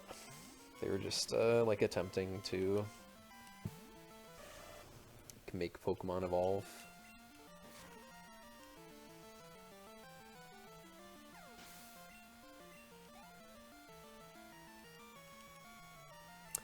This guy and the Ghastly guy could be good friends, I feel, because they just have... That guy has 5 Ghastlies, this guy has 5 Coughings and a Wheezing.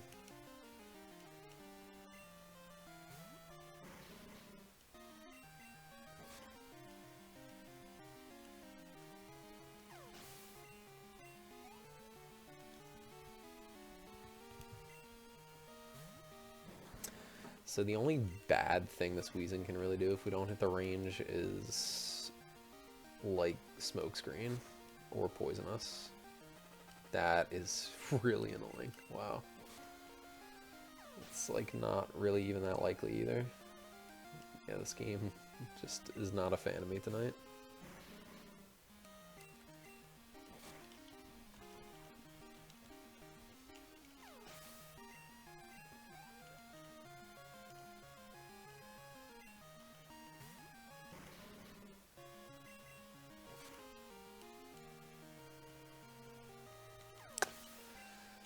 So that's like the first portion of Radio Tower, and the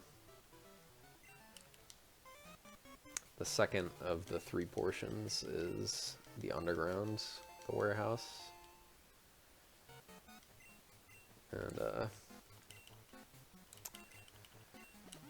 yeah, again the PP route is interesting, but other than that, it's pretty trivial.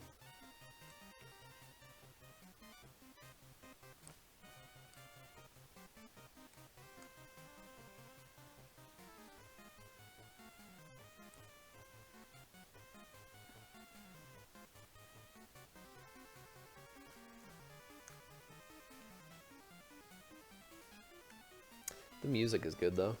That's like one amazing thing about Gen 2. Like the music is just so much better than any other gen.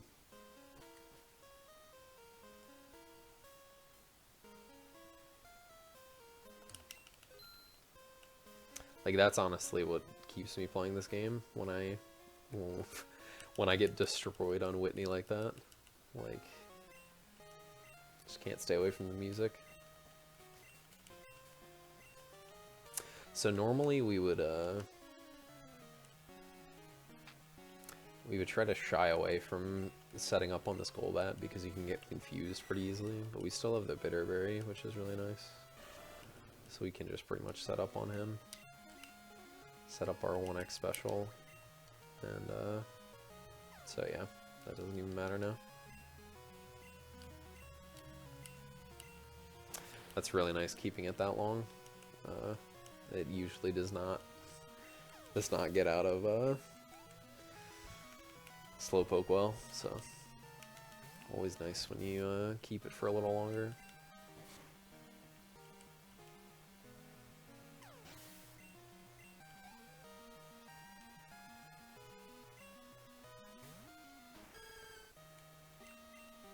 Yeah, definitely. Like the chant music and a lot of the Kanto music in particular are just amazing.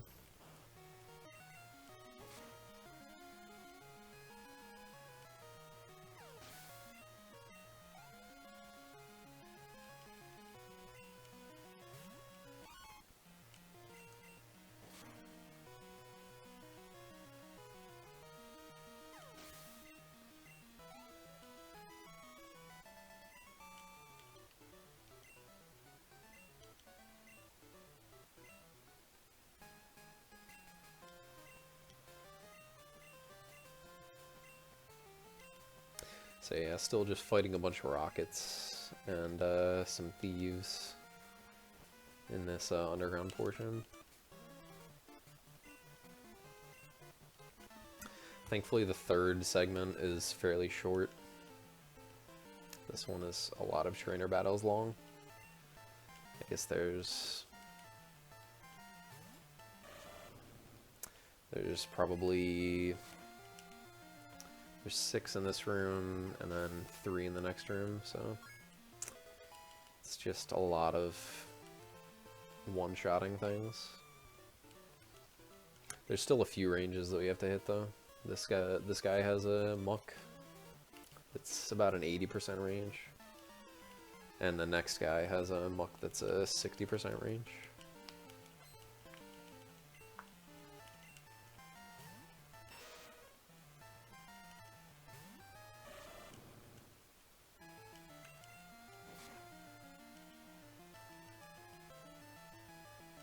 Nice.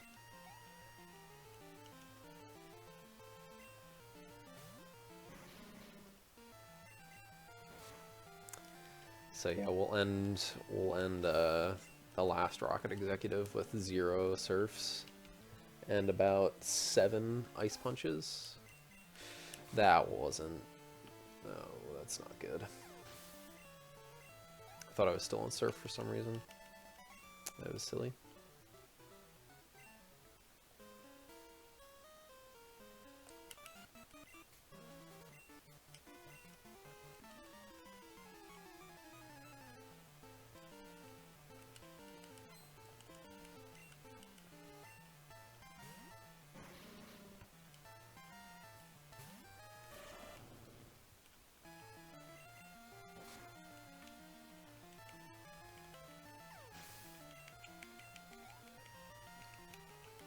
So yeah, this is the muck with about a 60% range to kill.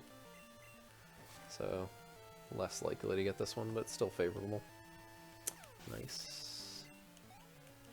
I don't know if we've missed a range yet besides Porygon.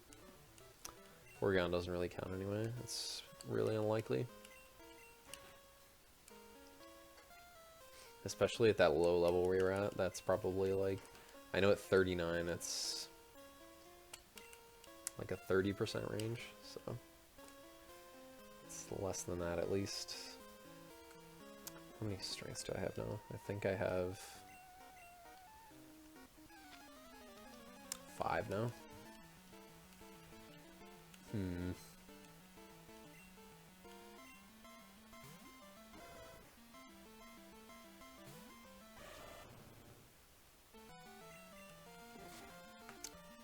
Yeah. Probably bite the Raticate that's coming up. Yeah.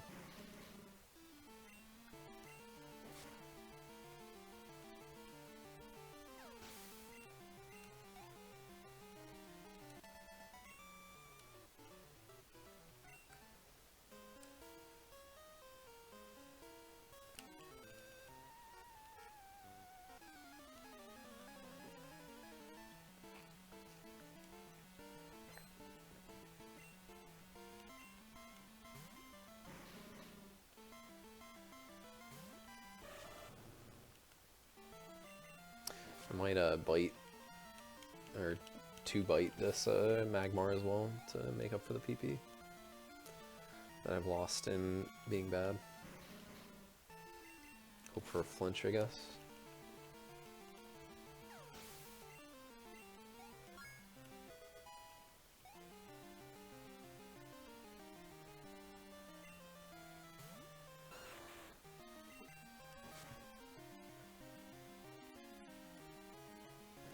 Oh, don't do this to me, dude. Okay. If that had burned, I would have been really sad.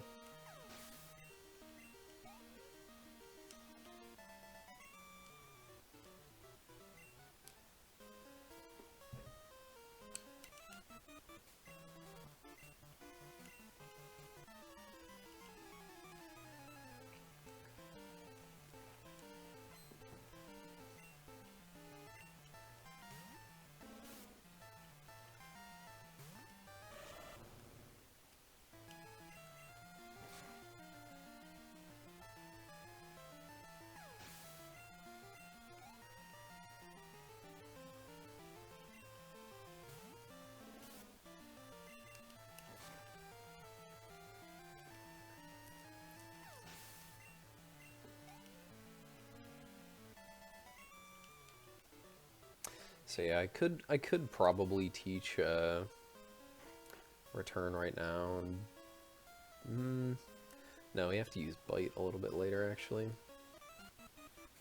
So we'll just hold off on teaching return because I could do that to save some strength GP, but nah.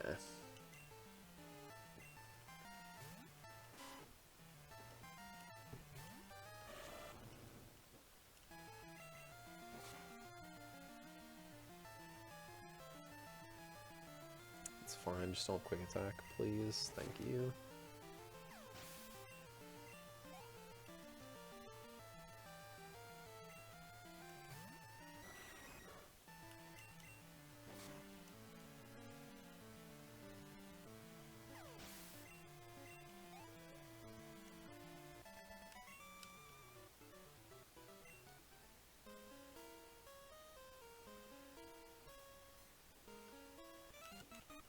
Some of the upcoming fights, not these last two, but some of the later ones are interesting. They have a few more ranges and a little bit more tech in them, but overall this rocket segment is just kind of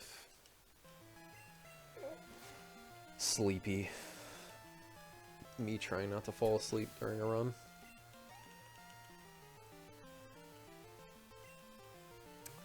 This is like, I feel like this whole segment is like the main reason why it's not usually run at marathons, other than it just destroys you at certain points. It's just like 20-25 minutes of just boring, just one-shotting everything.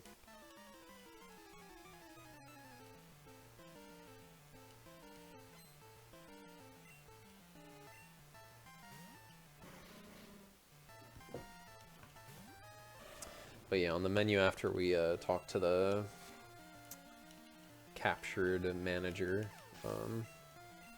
he'll give us the card key to get to the third segment, and and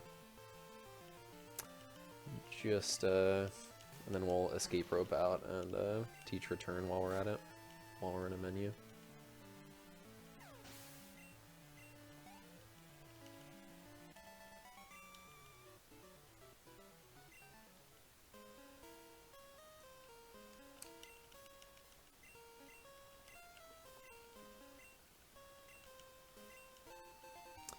You can deviate from the route a little bit depending on your stats here, which is interesting. Like if you have worse special, you can get a few calciums, but you don't usually have the money for it right at the beginning, like when I got them. So you delay your shop until like right now and just walk up through the underground to get to the shopping mall. Whoa, that's not what I wanted to do. That's interesting. I'll just buy an extra repel later.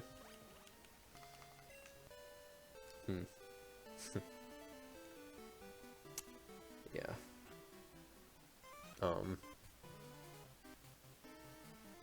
But yeah, so you can buy a few calciums just to kind of make a few ranges on the bad special better.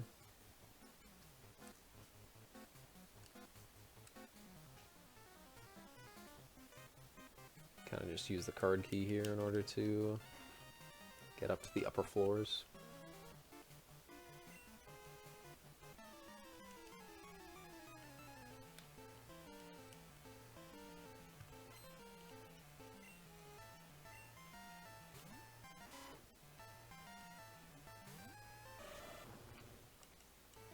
No quick attack, please. You are the worst.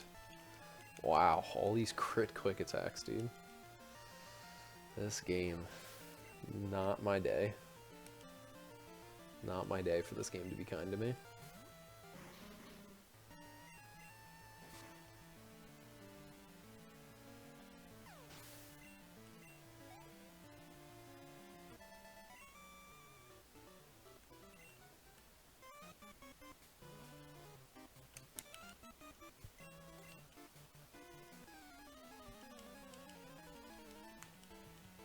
So this Golbat is a pretty unfavorable range with Ice Punch. We'll still go for it though. It's about 40%.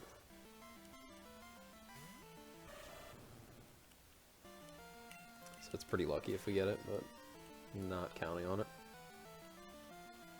Yeah. No Confuse Ray is nice.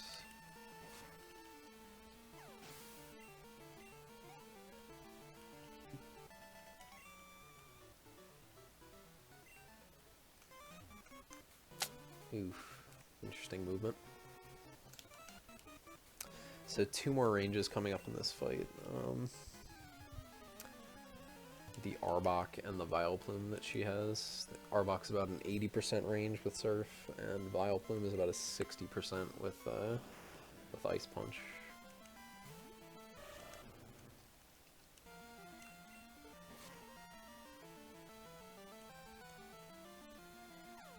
Nice. Vileplume is the more important one. It can like status us and be really annoying, but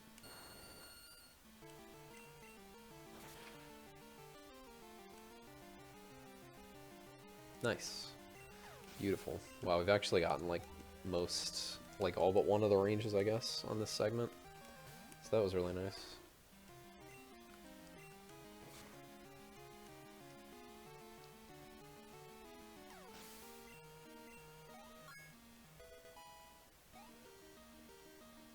So that's actually like the harder of the 2 fights, of these 2 executive fights. This next guy is kind of a joke.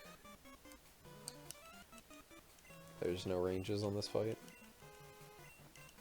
But you can be prepared for the worst cry in all of Gen 2, which is this Houndour that's going to come out in a few seconds here. It's just terrible.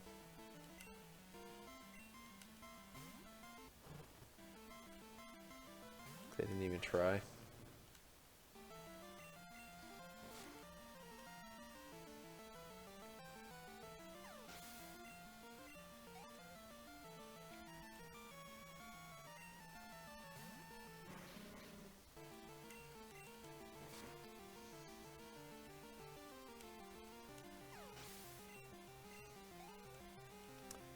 I could probably return this Houndoom for a bit of extra time saved from the super effective text, but I don't really want to risk it. It's about like an 85% range, I think, on level 45, but it's not worth it. Not worth the 1 second it would save.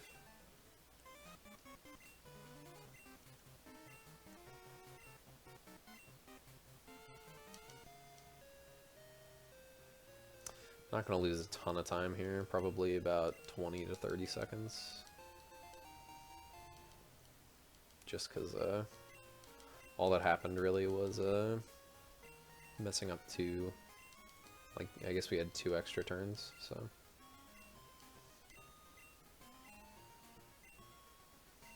This guy just talks for 18 hours.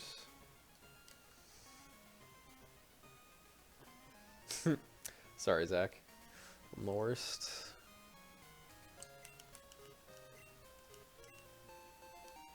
You get the pink bow here because it boosts the damage of normal moves, so that just makes return even better than it already was. Like, it's just like we're pretty unstoppable with return.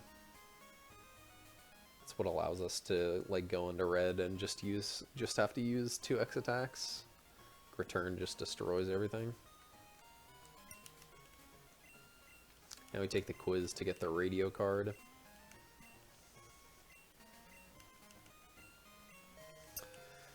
We'll need that later on in this run.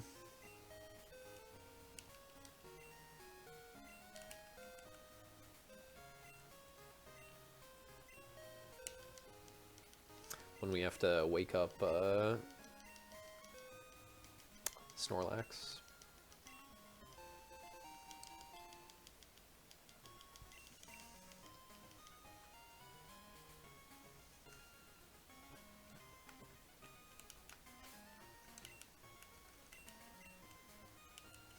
So yeah, coming up is one of the most execution intensive parts of the run, which is Ice Path. It's just like, it looks really pretty if you do it right, and it can lose you a lot of time if you don't, so. Definitely one of my most practiced portions. I still mess it up though.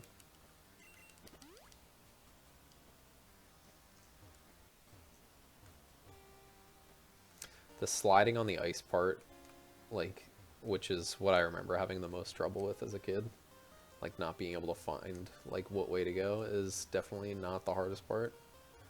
Hardest part is pushing the boulders in an efficient manner, because you can actually like like it puts Gen 1 to shame, like how much you can move around during these boulder movements. Like, it's actually ridiculous.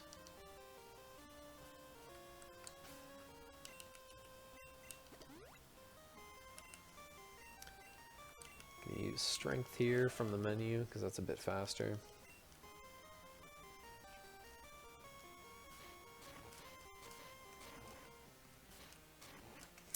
Yeah.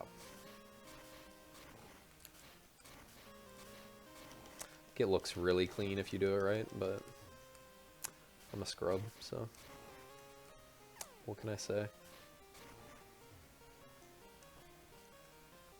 Even though it's like by far my most practiced part of the run, it's still like just messy.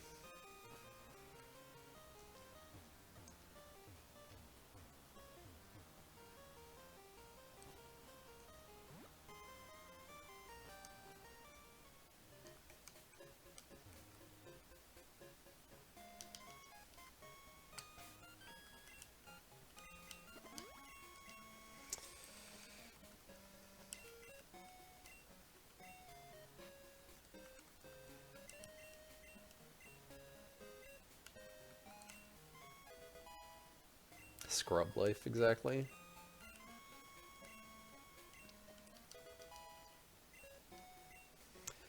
Teach all our moves there. All the rest of the HMs that we're gonna need for the rest of the run, so.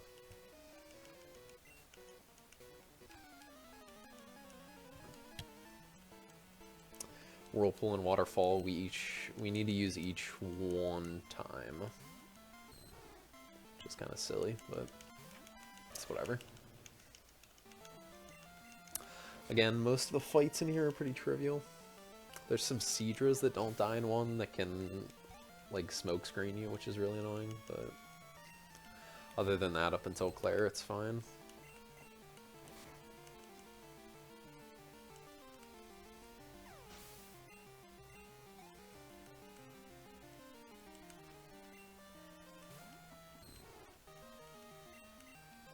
Claire can be a bit of an annoyance, though, with her Kingdra. Like, she can just, like, randomly use a Hyper Potion, which is what happened to my PB. It was just terrible. Especially if you don't have enough returns to deal with it. Like, it's just a little bit awkward. So this is one of the Seadras.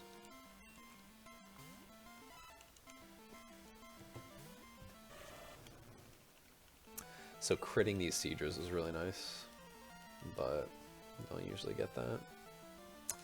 Oh, nice smokescreen fail. Lego.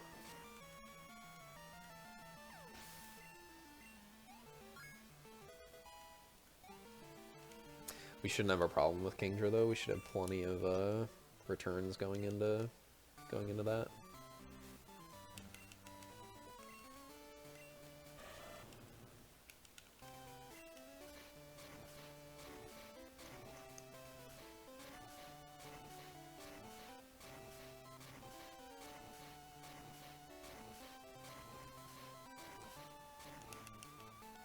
So yeah, how much you can move while the boulders are moving in this game is just such a breath of fresh air. Like after doing like yellow Victory Road, it's just terribly laggy compared to this.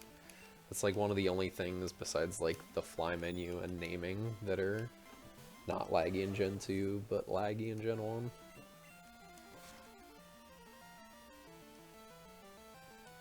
But again, that just comes with or to get used to, or to overcome that, I guess, you just need to learn to buffer your inputs well, put them in advance, because it just accepts them so early.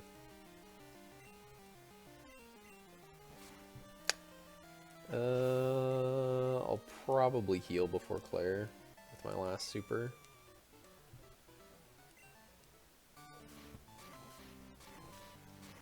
Just to make it a bit more safe. Like, we would die to Hyper Beam crit here.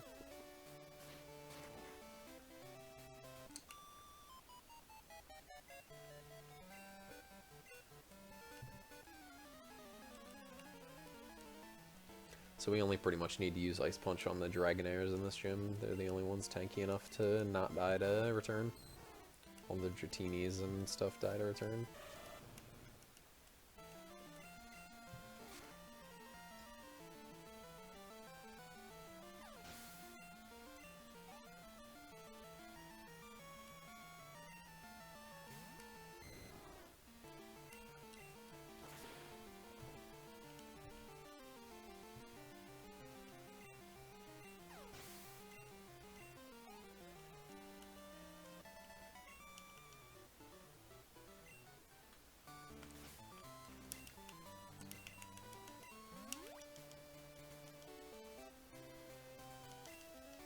So yeah, Claire just has 3 Dragonairs and Kingdra. Dragonairs all die in a 1 Ice Punch at 13 special. At 12 special, they're in 93% range, which doesn't sound so low, but I miss them like many times, which is terrible.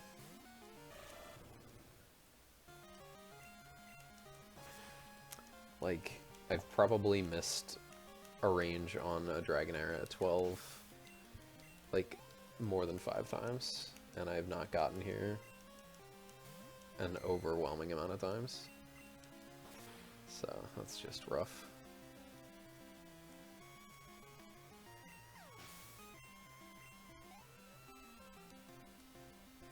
But yeah, they're pretty free at 13 to 15 special DV.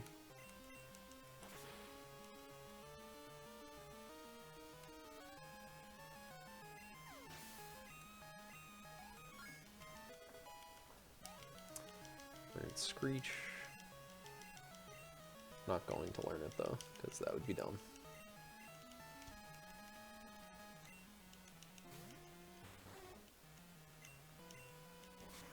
So looking for this to do at least half. That would be okay. That's fine. Don't paralyze me. Okay. Perfect. Perfect. Okay. So that was a nice fight.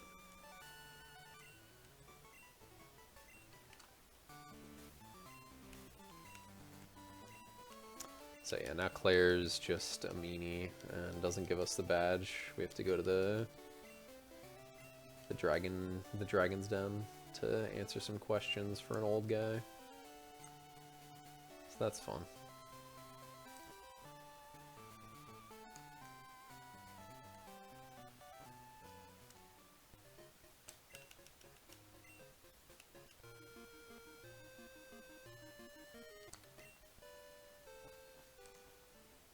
just fight one more trainer that has 1 Dragonair, so again, pretty trivial.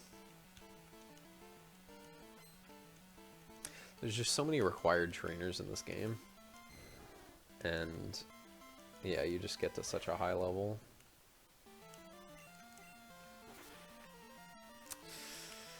It's interesting.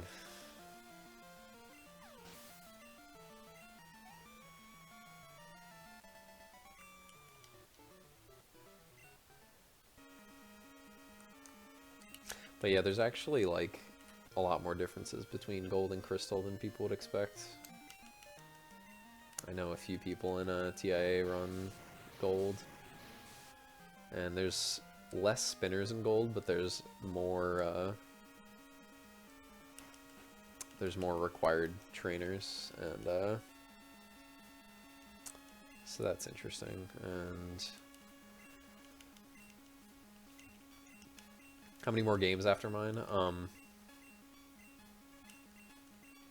I believe there are 7 games, maybe 6 if Smurfy doesn't do gold, if Smurfy doesn't do green, because I'll probably go over with this run if I hit any more spinners.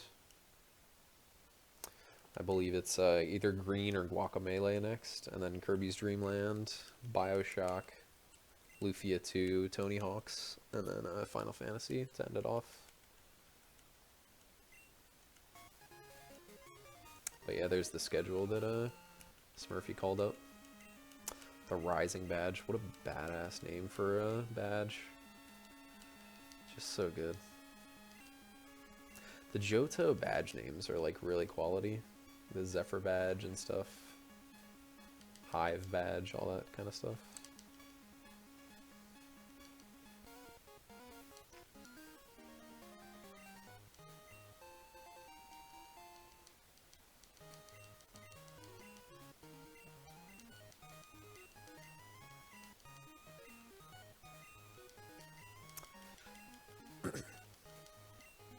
So we're going to use a rappel and then escape rope out of here, and then fly back to New Bark to get started on our way to the Victory Road.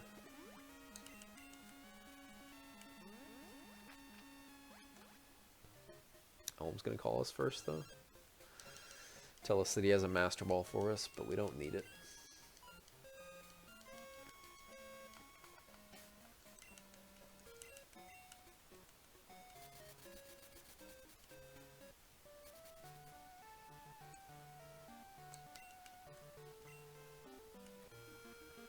This is another like pretty movement intensive part of the run.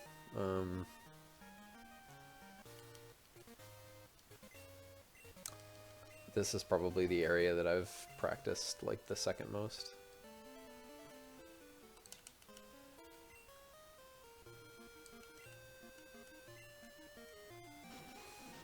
Can do some pretty like swag movement in some places, but I probably won't risk it. Just because you risk hitting some optionals.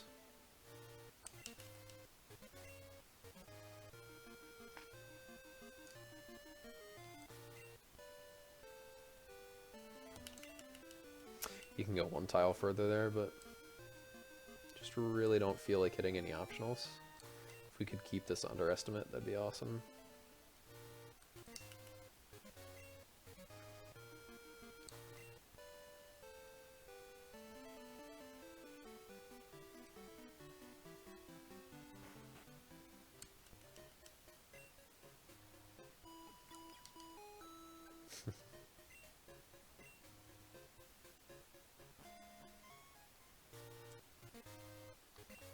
Get out of here, Joyce.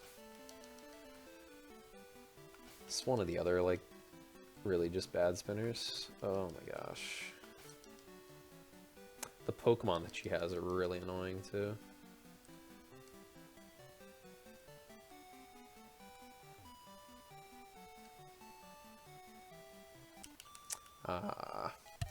Usually want to talk to her, but I mess up the movement.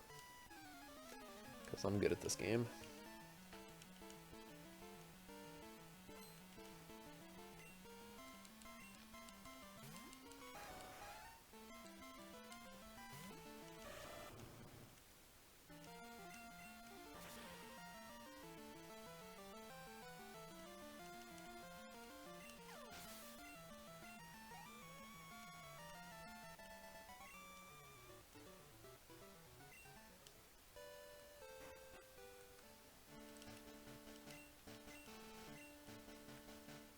So now we go through the Victory Road. It's the same as it was in well, like pretty much the same as it was in Gen 1. There's just no trainers.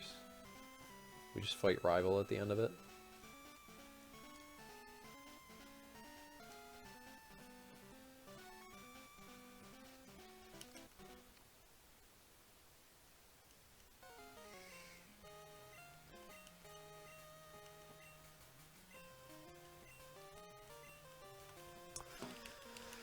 The only really, like, notable thing during this fight is that Meganium is a range, so it's about like a 65 to 70% range.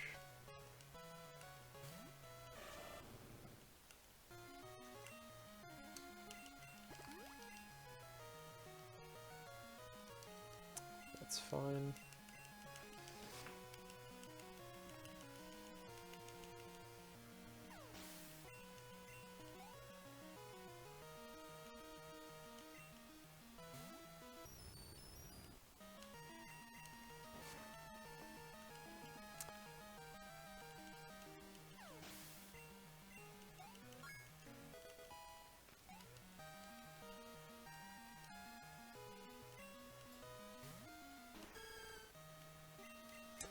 Please, please, please, for the love of God, just die. Thank you. That's awesome.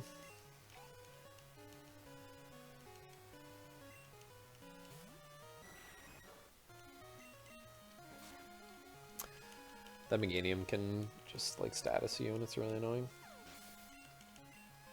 Having to use a full heal there is the opposite of good.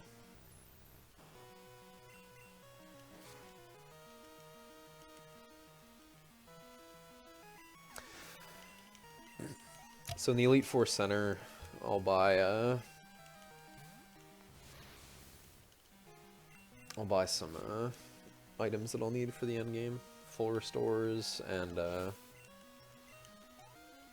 max repel, since I mistakenly used a super repel, so I'll have one less than I need.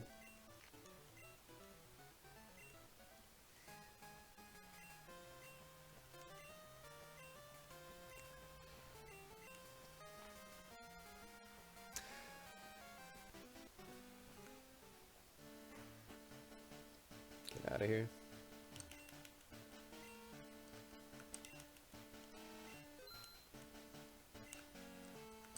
Wow, that was slow. I should have just gone to the right once, but it's fine.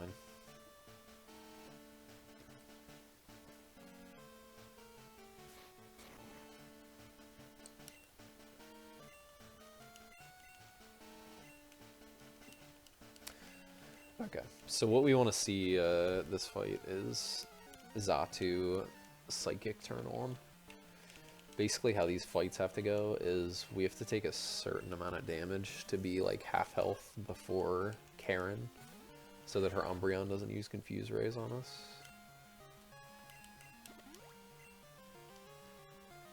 Beautiful.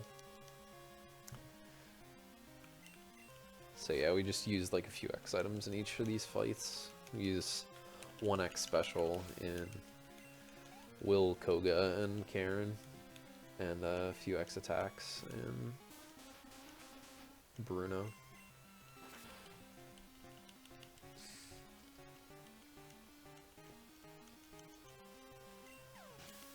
And other than that, there's just not much else. We can have to use some X-Axe, which can be bad. But as long as we don't get confused in any fight, it's all pretty standard. If we could crit this Slowbro that's coming up, that'd be awesome. Because that's just really nice when that happens. Yeah.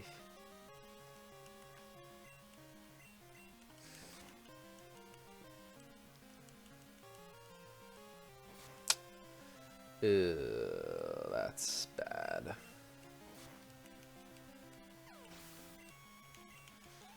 That's not good.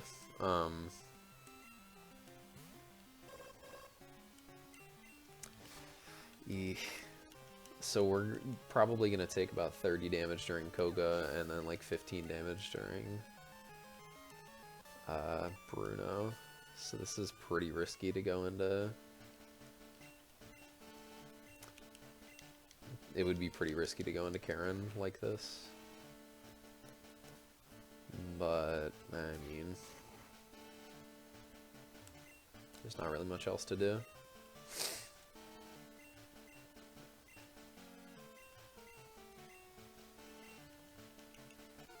I would be fine with this Ariados just using a few double teams.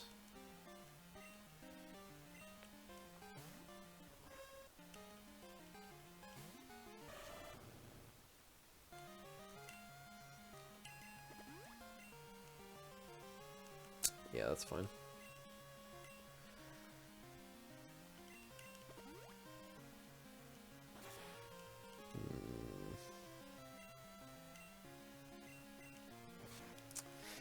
Yeah, so I might have to full restore during the Karen fight. I don't want to do it before, just because I don't want to have more chances to get confused raid than I have to, but I might, just in case. Just getting chain confused on that fight really sucks.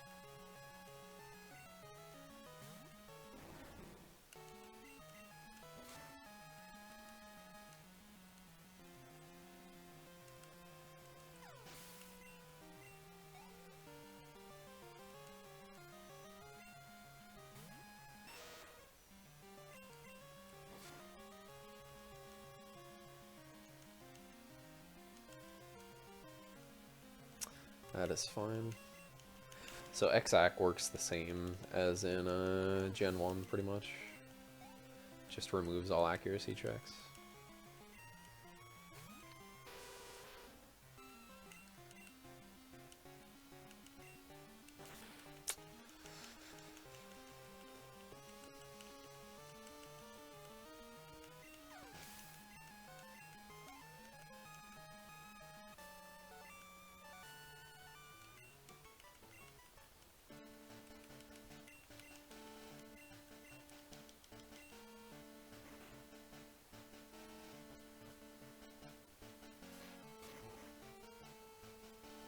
So this fight's pretty free. Just use 2x attacks and then sweep everything.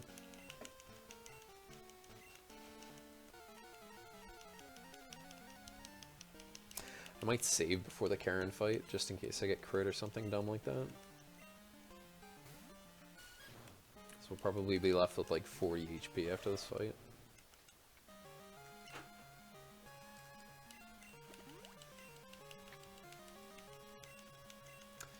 Yeah, this dig will do like 18-ish. 16, yeah.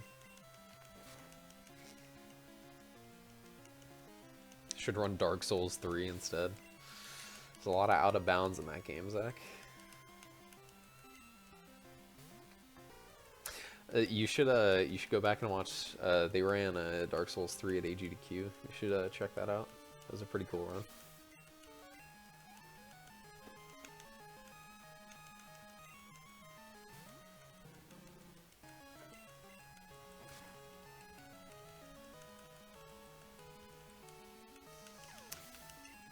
Yeah, I don't know about Dark Souls games though. I prefer my games where I just have to get lucky to get a good time. Don't have to actually be good at the game.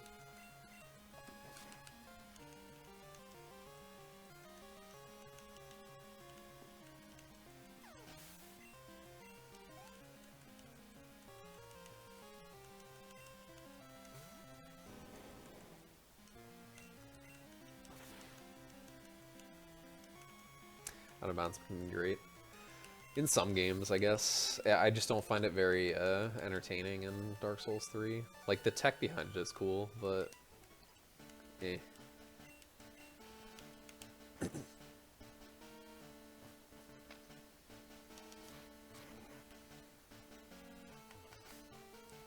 Ew, how long is that? That's probably, like, disgustingly long.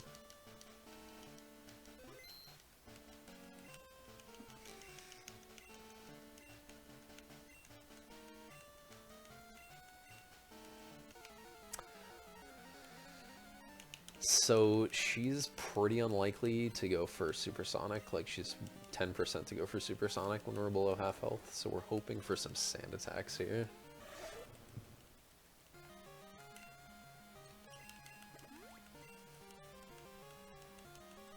Good. Keep them coming. Keep them, damn you.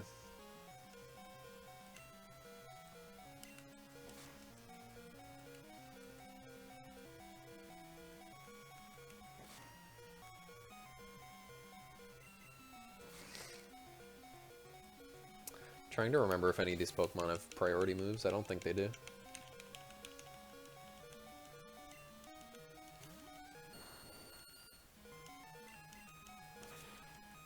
Yeah, the Doom run was pretty cool.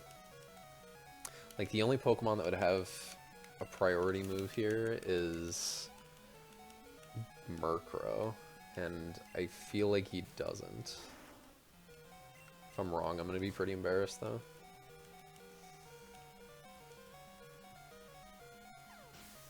Because that would definitely kill at like 8 HP or whatever I'm going to be at.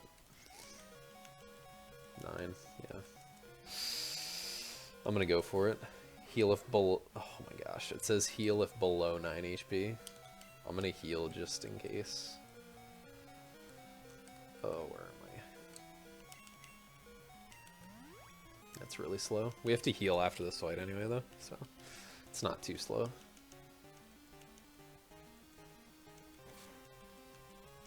Oh god, yeah. Well, that's good. It's good that we healed there. We would have died by 1. Eesh. 116? That's actually not too bad. Huh, interesting.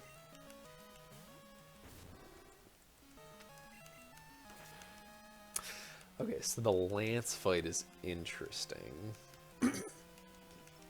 So Gyarados, the first Pokemon he sends out, is if it uses Hyper Beam turn 1, we can use an X Speed turn 2.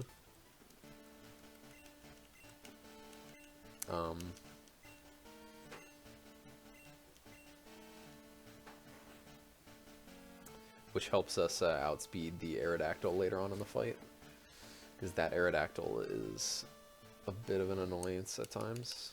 He can use Ancient Power or Rock Slide. Rock Slide flinches us. Ancient Power has a chance to... Ancient Power has a chance to raise all of his stats, so that's really slow.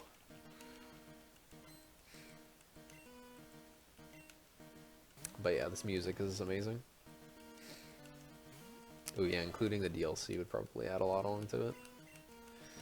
No X items this fight other than the X speed though, if we get it.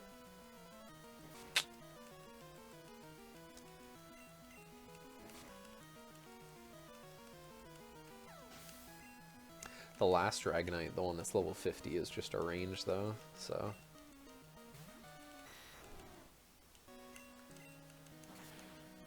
It's not a very favorable one at 13, if I'm not mistaken, as well.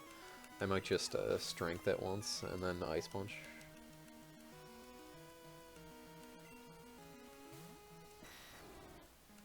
Because if you miss the range with Ice Punch, it's just really bad. Kia uses a 4 restore, and it's not pretty.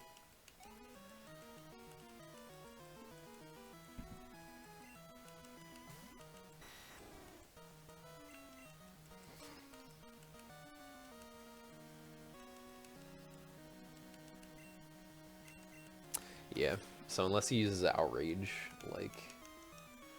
like that, if we had missed the Ice Punch range, he would have healed. If he's using Outrage, though, he won't heal, but that's only like a 1 in 3, 1 in 4. That's fine.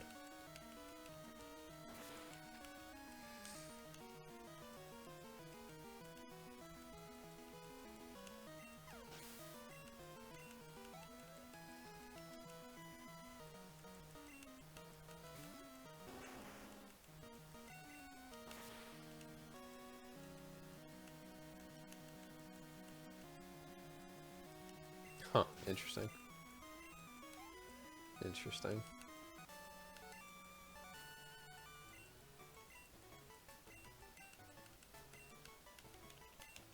So if I don't hit any more spinners and don't die more than once on red, this is pretty free to get underestimate.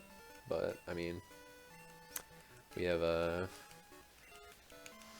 8 spinner tile passes, or more spinner tiles to pass in this run, so.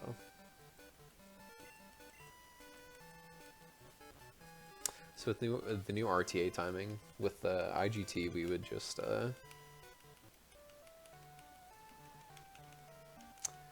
with IGT, we would look through the credits, or we would just sit through the credits because it didn't matter. But now we reset right as it saves, so that we don't have to see that.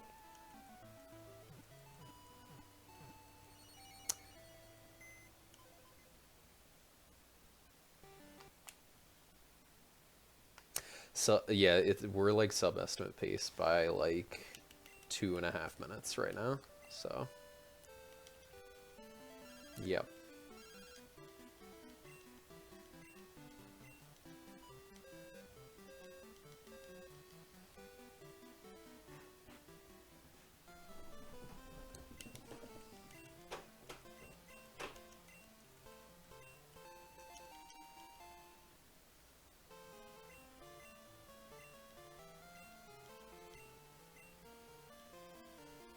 Yep, but it's still sub-estimate pace, which is nice.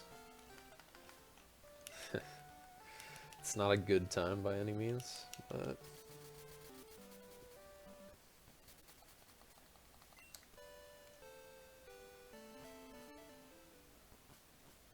So now we're basically just heading on the SS Aqua to get over to Kanto.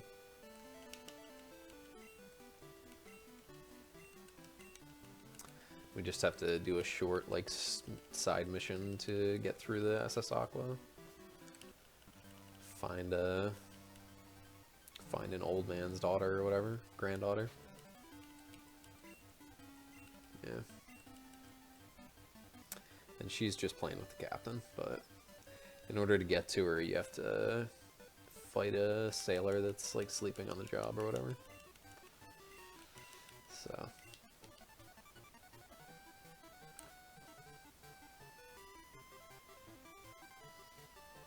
So Sailor's just up here, like, having a grand old time.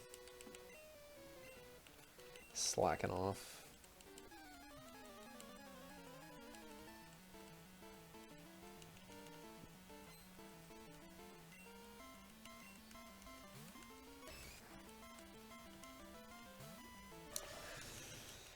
But yeah, like, the Kanto music is so amazing. Like, this SS Aqua theme is just great. But just the Pokemon here, like, other than Blue's Pokemon, even including Blue's Pokemon, are just, like, terribly underleveled. Like, you can see right here, like, 20 levels down.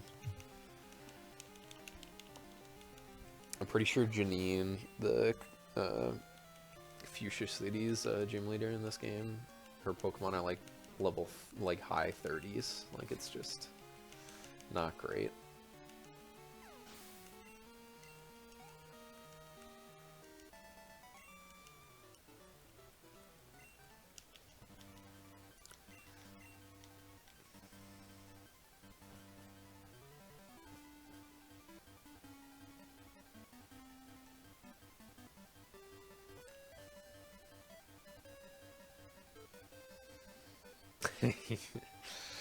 Oh, Smurfy.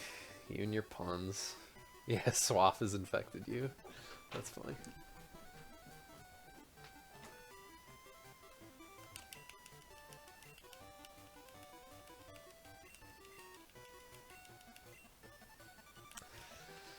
So yeah, she was just playing with the captain or whatever.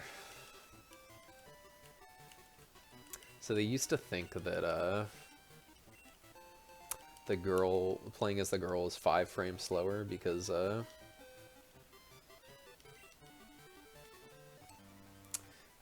during that text box she says I was playing with the captain and this big girl, as opposed to when you're the guy she just says I was talking to, or I was playing with the captain and this guy. So It's but they found out that the female back sprite is a bit more compressed than the male sprite, so loading the back sprite is faster. So turns out that the playing as the girl is like probably like 2 seconds faster over the entire run. So it's still not like noticeable, but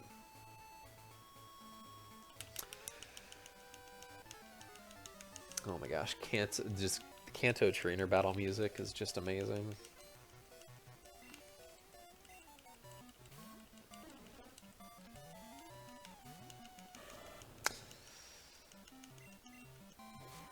But yeah, and coming up is our first 2 spinner passes, first 2 spinner tiles of Kanto with Heidi. She's just the worst. He's like the second fastest of them to hit though. Tom is the worst. And Rebecca is the least bad. They're all bad though. Good movement.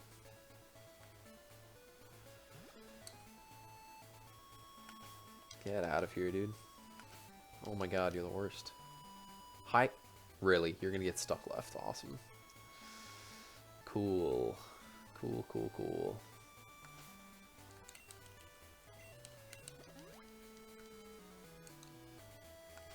Get out of here, Heidi. You are the worst. That was so slow. Oh my god.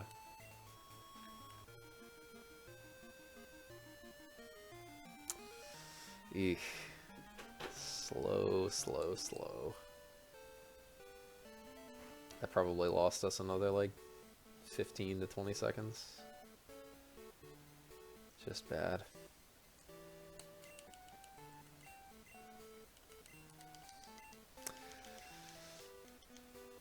So we gotta fix this generator in order to get the radio tower up and working again, which we need to get the Snorlax to wake up. So yeah, a bit.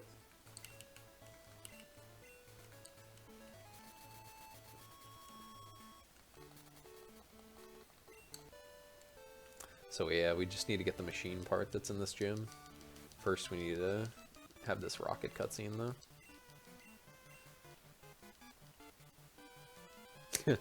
I love this guy's dialogue. He's like supposed to be foreign or whatever, so bye bye a go-go is what he says. Get out of here.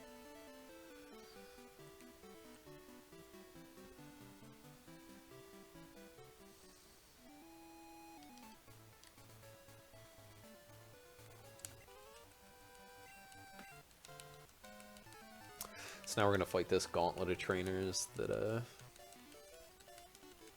replaced the Nugget Bridge trainers.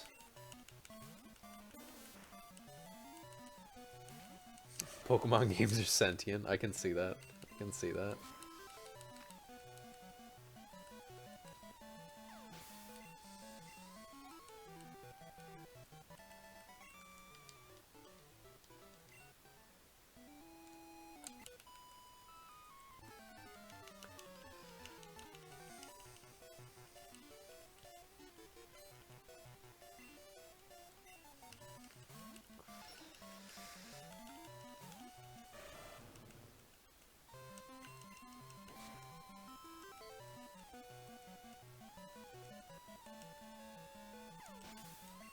Oof. Being in Kanto on a good run though, it's just like indescribable. Like I'm just like playing this game and I just start getting like shaky because like you like so rarely get a good run to Kanto. Like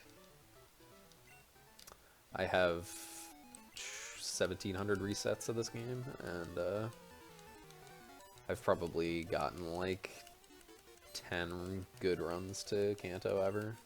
It's just a good feeling because you get so little from this game. Get destroyed by Whitney like 10 times in a row. Good times. Looking for this Vaporeon to not use Quick Attack. That'd be awesome.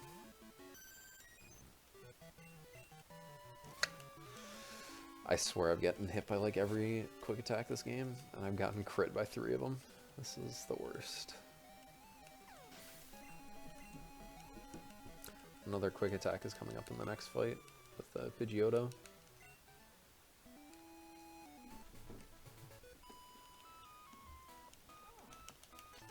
Yeah, exactly. Yeah, I guess it's pretty much the same for any, like, speed game, where it's, like, tough to get runs that far. Like, it's just amazing. Good feeling. Yep. Yeah. Yeah, I definitely know the feeling.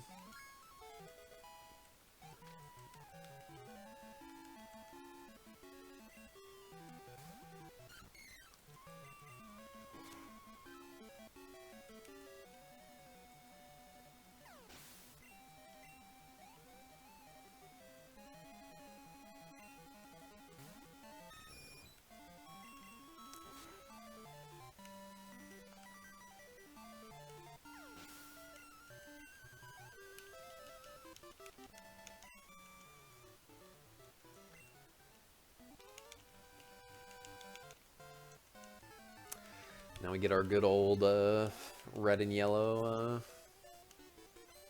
Pokemon cameo, which is nice. Nidoking sprayed in crystal is badass. So good.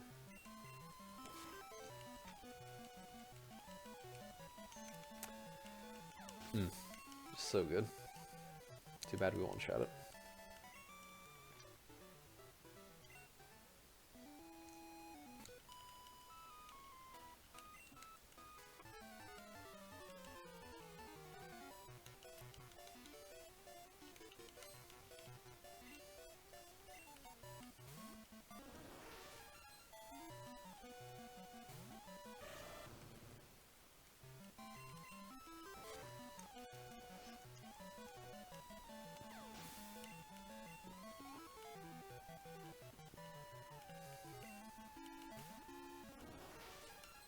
But yeah, we're basically just fighting through all these trainers so that Misty will go back to her gym and we can get her badge, because we need all 16 in order to get to Mount Silver. Well, we need 7 to fight Blue, and then we can get to Mount Silver from that.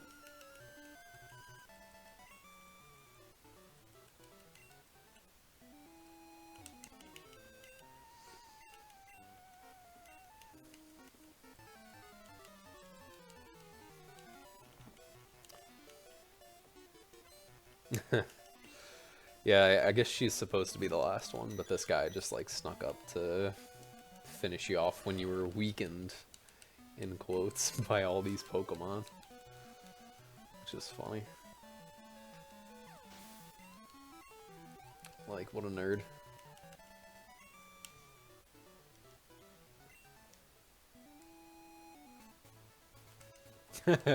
Yeah, Misty's here on her date, and this dude is super skittish, I guess, so...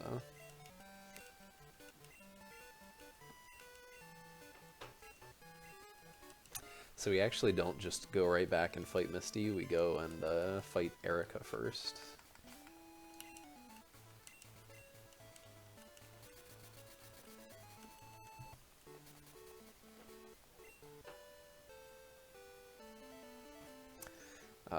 This just makes the...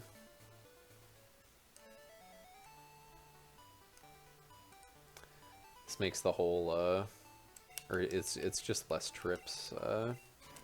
Like if we fought Erica after Misty, we would have to, it would just be a bit slower. Don't forget to unmute myself in Discord before I call time. Sounds good, man. Yeah, will do. Yeah, I'm about half an hour away from it right now. So, I will let you know, though. Why am I doing that? That's interesting. Jeez, I was thinking it was Erica already. Should not have gotten up so early this morning.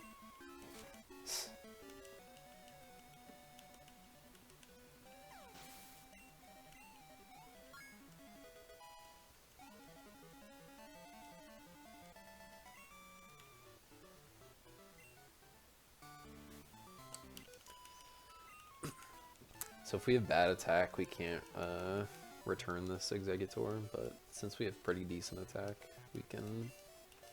It's probably like a 90% range.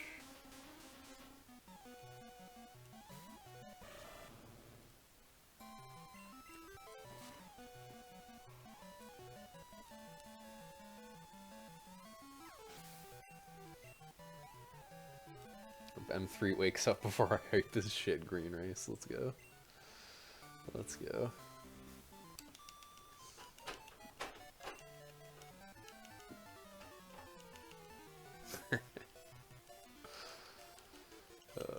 Pokemon green, what a meme. Hashtag blame M3. Let's go.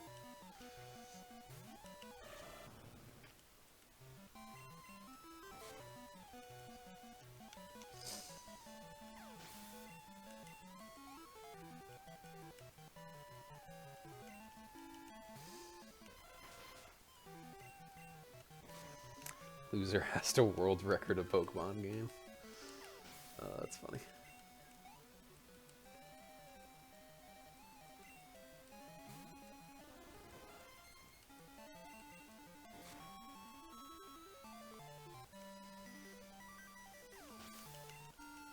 You can just go get the world record in a yellow any percent.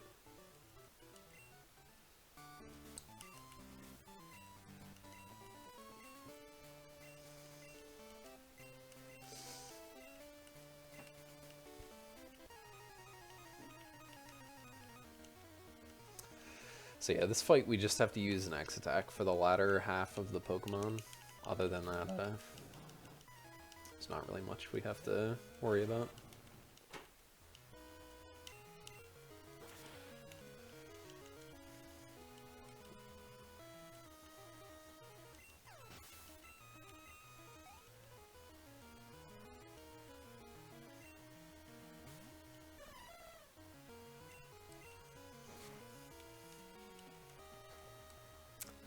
But yeah, these, like, just all the gym leaders are kind of like this. Like, you're at least, like, 10 levels above their Pokemon, and it's just pretty free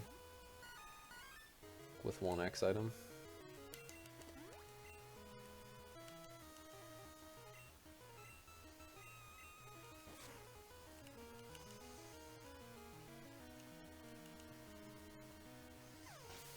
You had world record and catch them all, no restrictions for about 10 minutes. That's funny.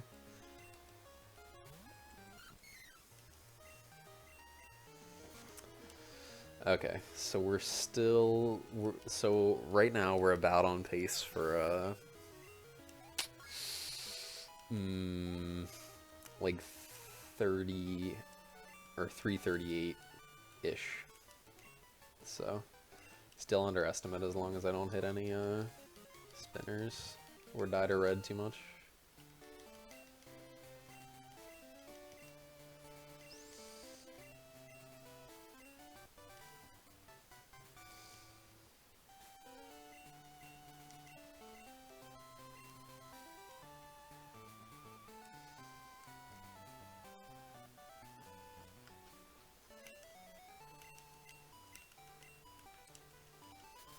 I miss having world record in green, feels bad, man.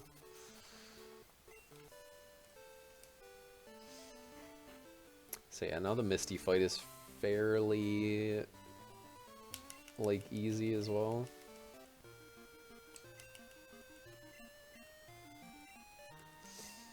And, yeah, we just use one X attack and then sweep, but the Lapras is a range. Lapras is about an 80% range, so hopefully we get that. It's pretty annoying if we don't.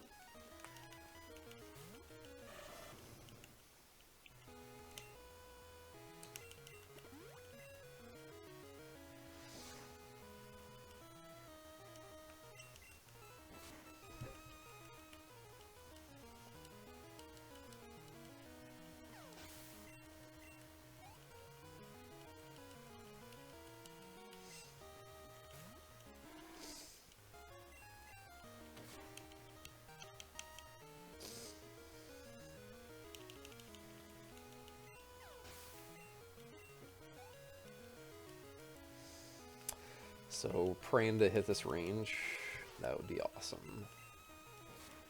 Can use some really annoying moves. I'm pretty sure Lapras can use Perish Song, and that just wastes so much time. Sweet.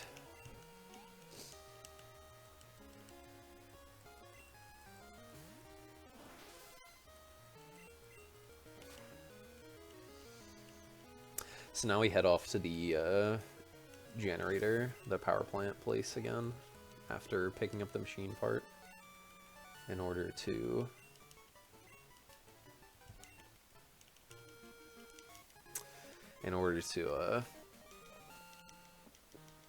get the radio back online, so that we can get a little bit of Pokéflute music for the Snorlax. Quagsire, great Pokemon, 10 out of 10. Accurate.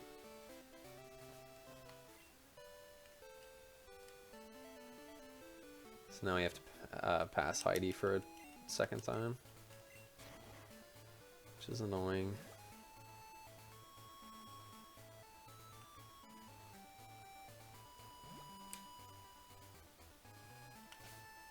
Don't do this to me. Literally the worst. Nope.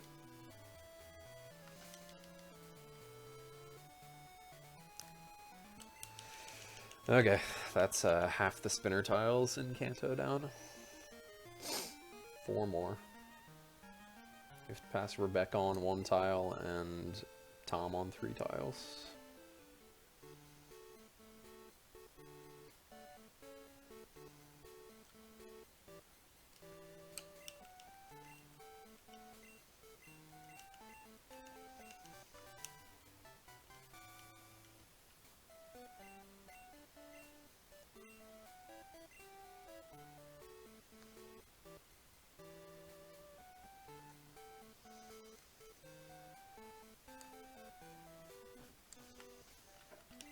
Whoa, what are you doing there, bud?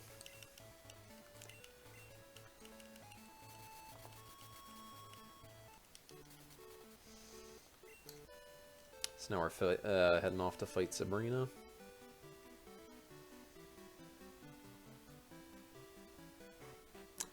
And this is Rebecca. Are you... tell me you're not stuck. You're the worst. I guess that's better than hitting her. Just a little bit annoying.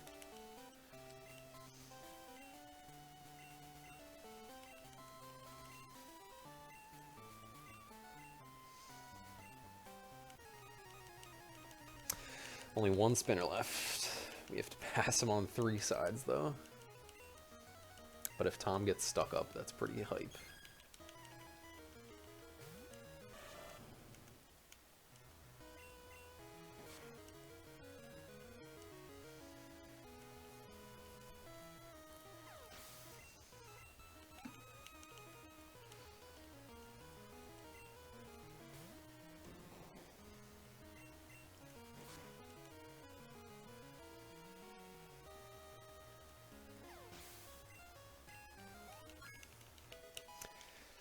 Should learn a hydro pump here.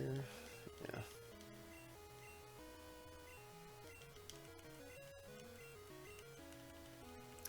Lose a bit more time here because we took a bit to pass the spinners.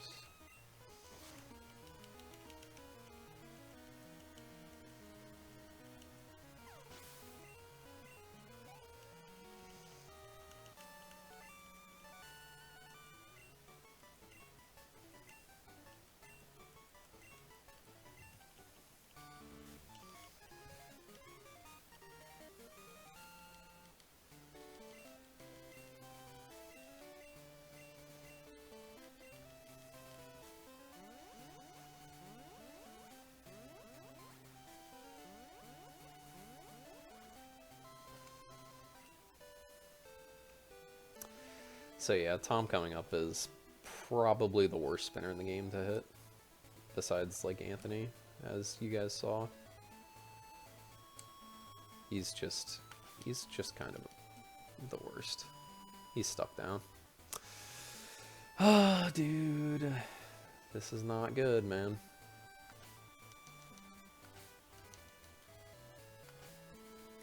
on, dude. Oh my god, you're the worst.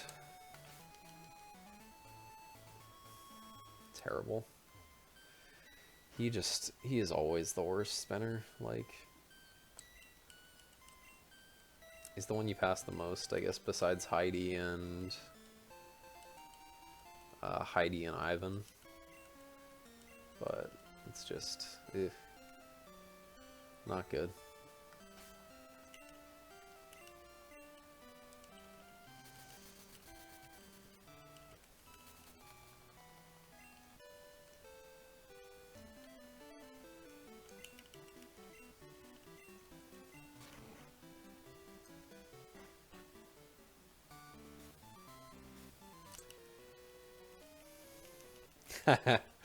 Yeah. Yeah, those are the best kind of puns. Puns about spinners being the worst.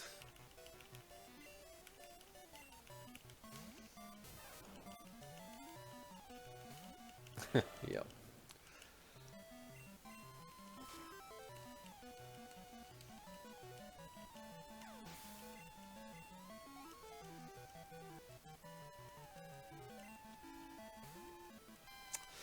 Nice cans, though. Let's go. Kappa.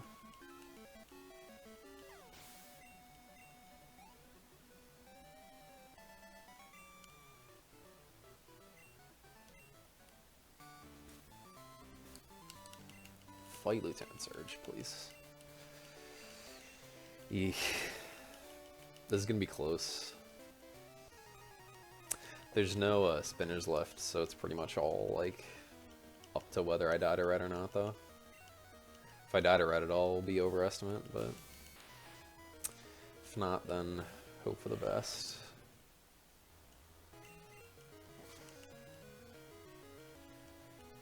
I am going to lose a bit of time on blue, though, because my PB had god stats and only had to use 2x items, whereas I'm going to have to use 4.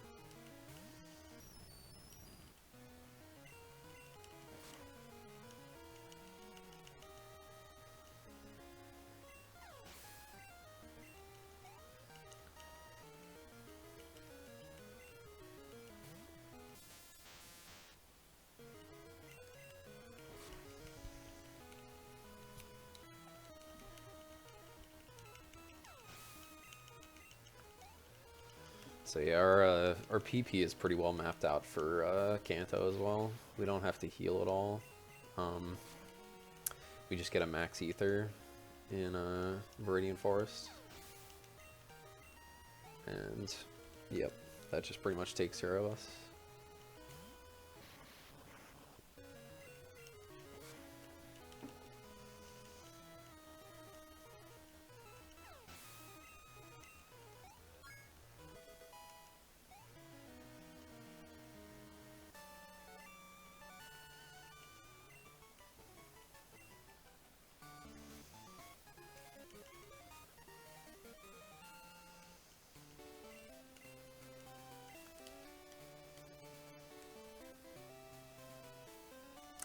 Okay, so now we're gonna head over to Snorlax and go up through Diglett's Cave to Pewter. Fight Brock. Wow, good movement.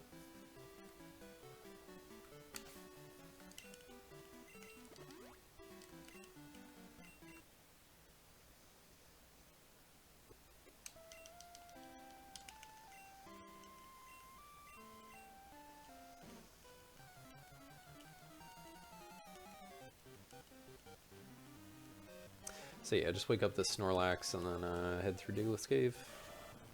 Just a bit more movement.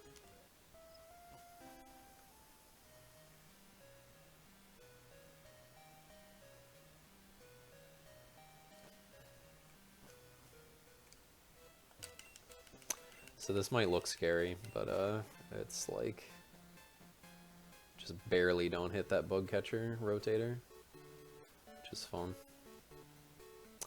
It's always fun pulling that off. Just looks clean.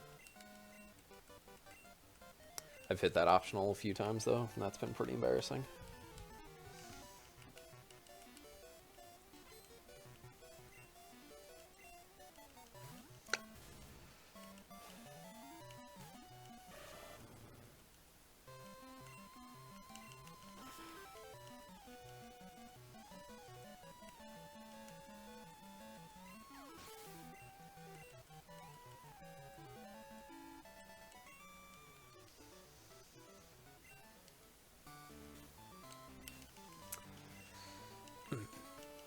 Brock is pretty free with Surf, even though two of his Pokemon are Kabutops and Amistar, which are only neutral. His Pokemon are still like 15 levels lower than ours, so still fairly free.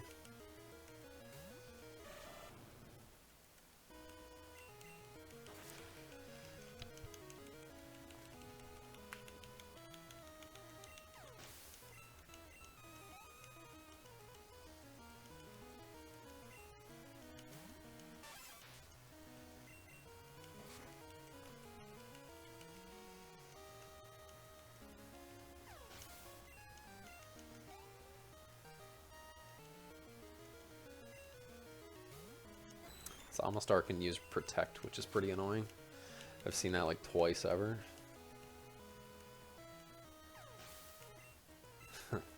That's like super annoying.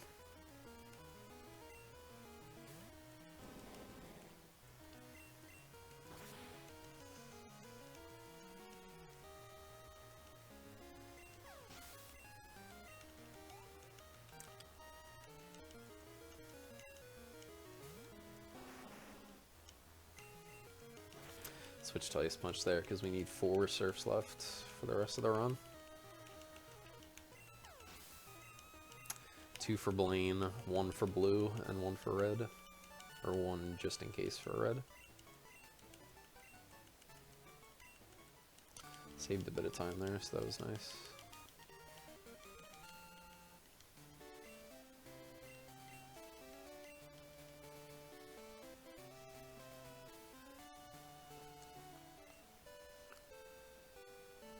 Okay, again, a bit of movement here.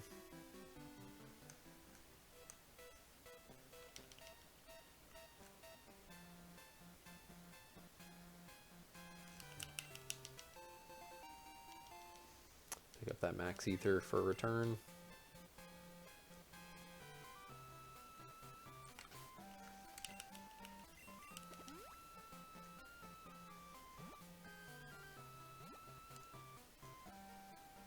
Manage that PP, you know it. You know it.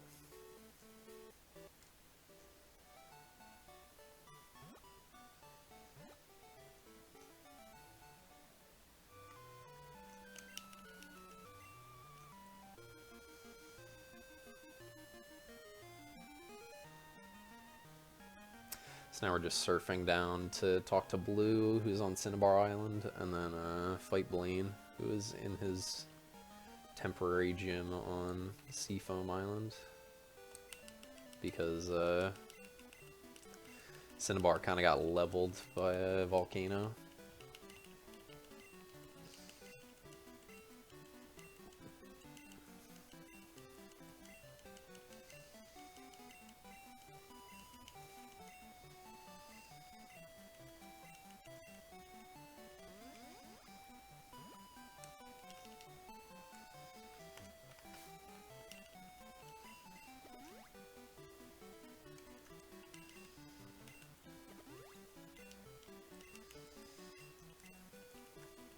We surf from the menu there because it's a bit faster since we're already in the menu.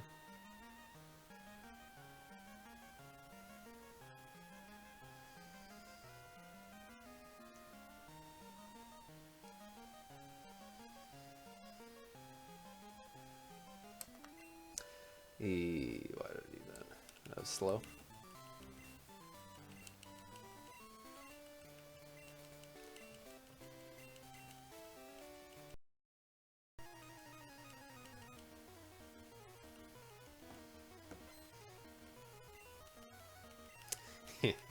Blaine was doing something and he just blew stuff up.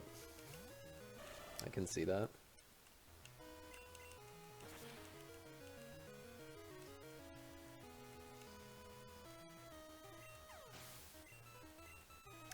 He's a crazy man.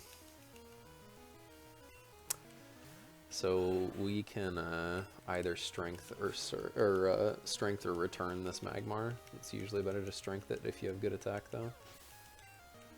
Just so that you have 1 extra return for later on in the game. On red, namely.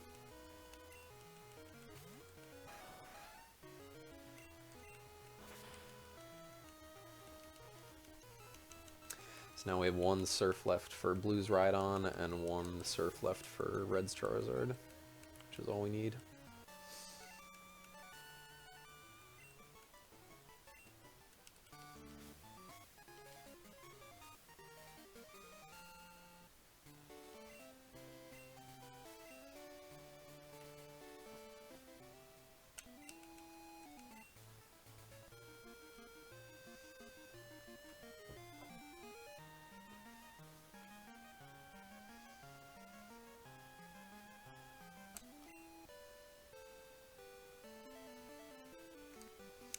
Ah, I got the fat guy kiss. Let's go.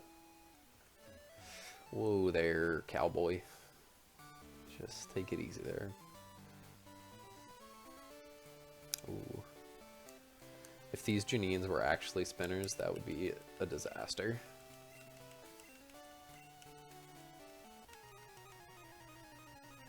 But they just spin around. They don't actually see you.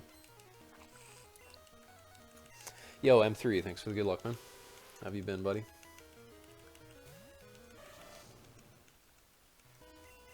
Should still be on pace for estimate. Barely.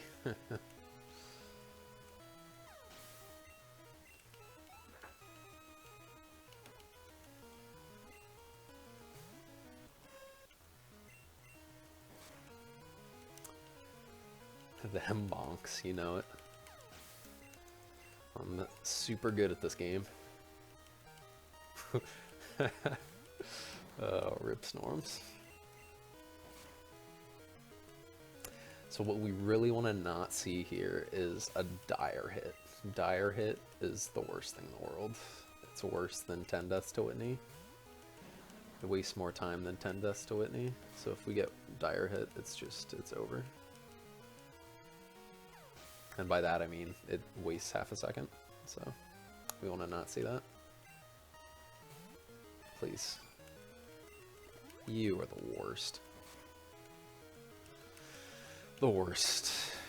The worstest.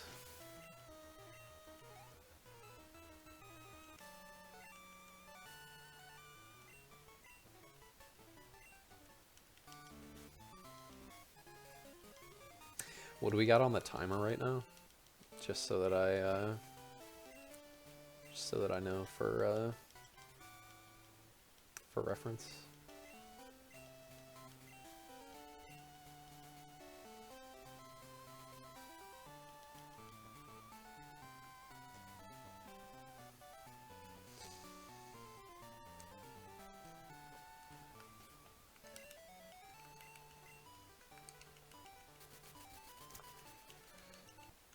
What we really want to not see. Yo, bit. So yeah, this is the blue fight. This is like the only like actually exciting gym leader fight in Kanto. 329.50. Okay. When I asked. Okay. Okay. I believe. We just gotta not get destroyed this fight, and it's pretty much free as long as we don't die to red.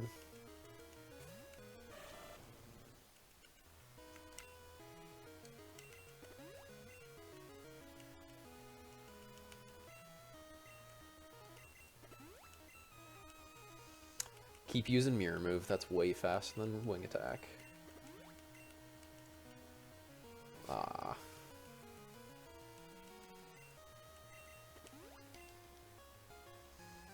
Nice mirror move, let's go.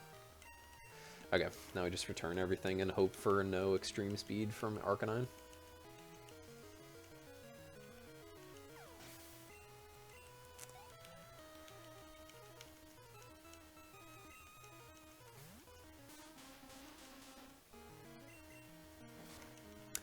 So yeah, if I had like 15 attack, I might go for this. The Executor is pretty much the only thing that doesn't die to +2.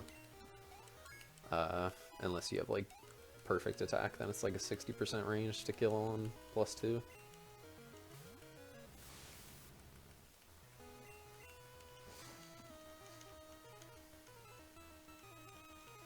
Yes, what do we got up next? We got a green 80% and then Guacamelee. That should be awesome.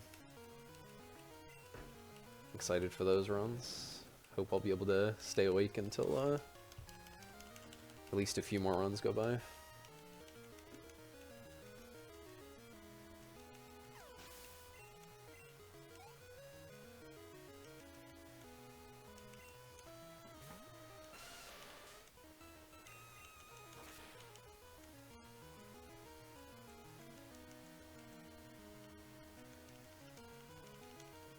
Okay, I'm gonna need to start seeing some Kevin Turtle charms in chat though, just so that the Pikachu decides to be nice.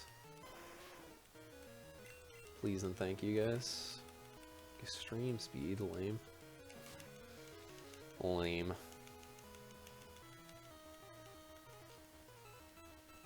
You're nervous? I believe in you, dude.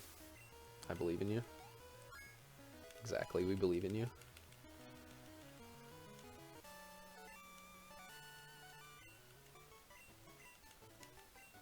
So a good red split is 5:22, so we should still be able to do it by a minute.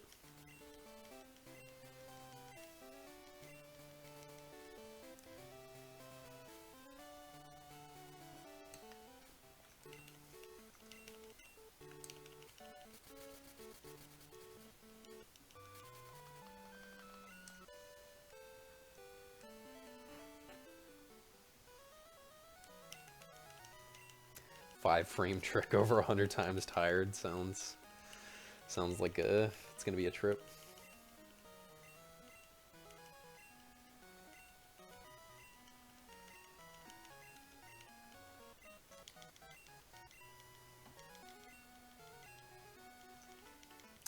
Bum, bum, bum, bum, bum, bum.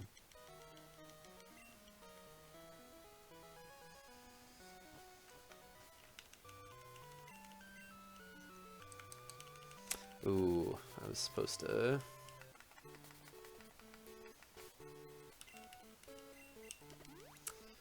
Eesh. Okay. We're on our way, boys. On our way to silver.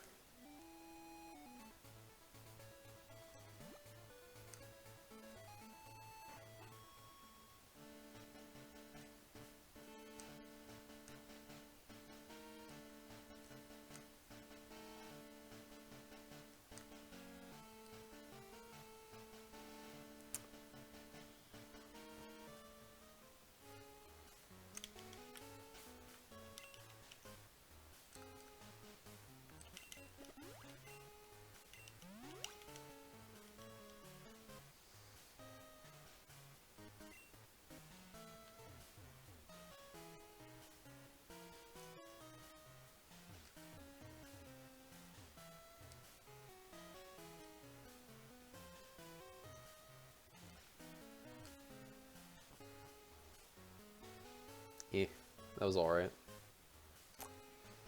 That was alright.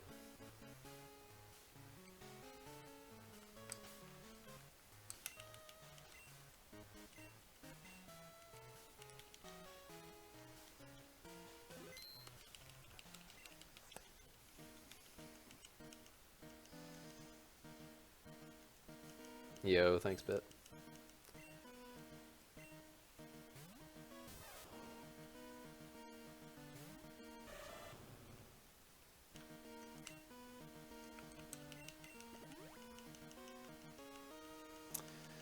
What we want to see is charm. Just 4 charms. That's all we want to see. There's 2. 2 down. 2 to go. 1 more, buddy. Just 1 more. 1 more. Let's go. Okay. Now it's pretty much free. We just need a Snorlax to not body slam, and then we're good. I'll come into Discord when it's time to hit time.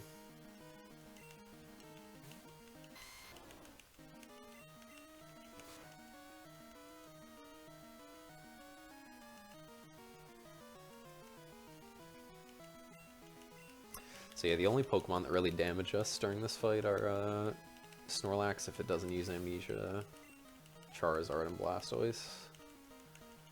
Thunder crit, killing me, paper. go, boys.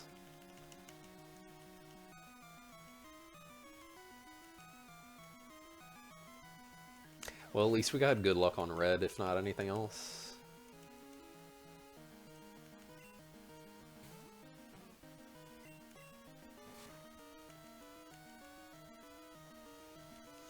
Come on, show me amnesia.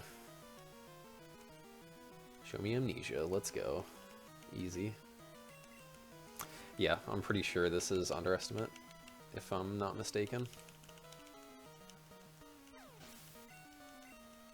If we get a crit, that would definitely solidify it, but even without that, it should be fine.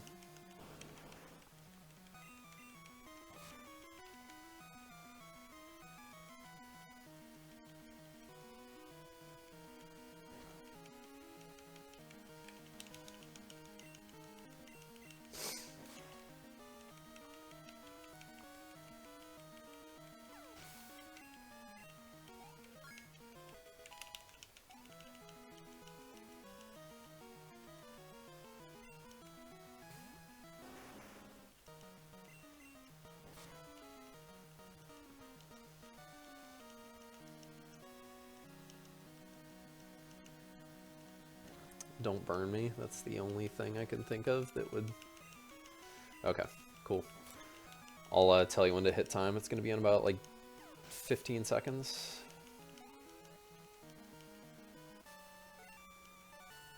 Okay, 3, 2, 1, time. Underestimate hype. Let's go, boys.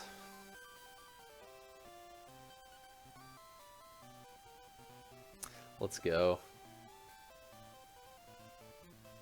Yo, Pink Panther, what's up, dude?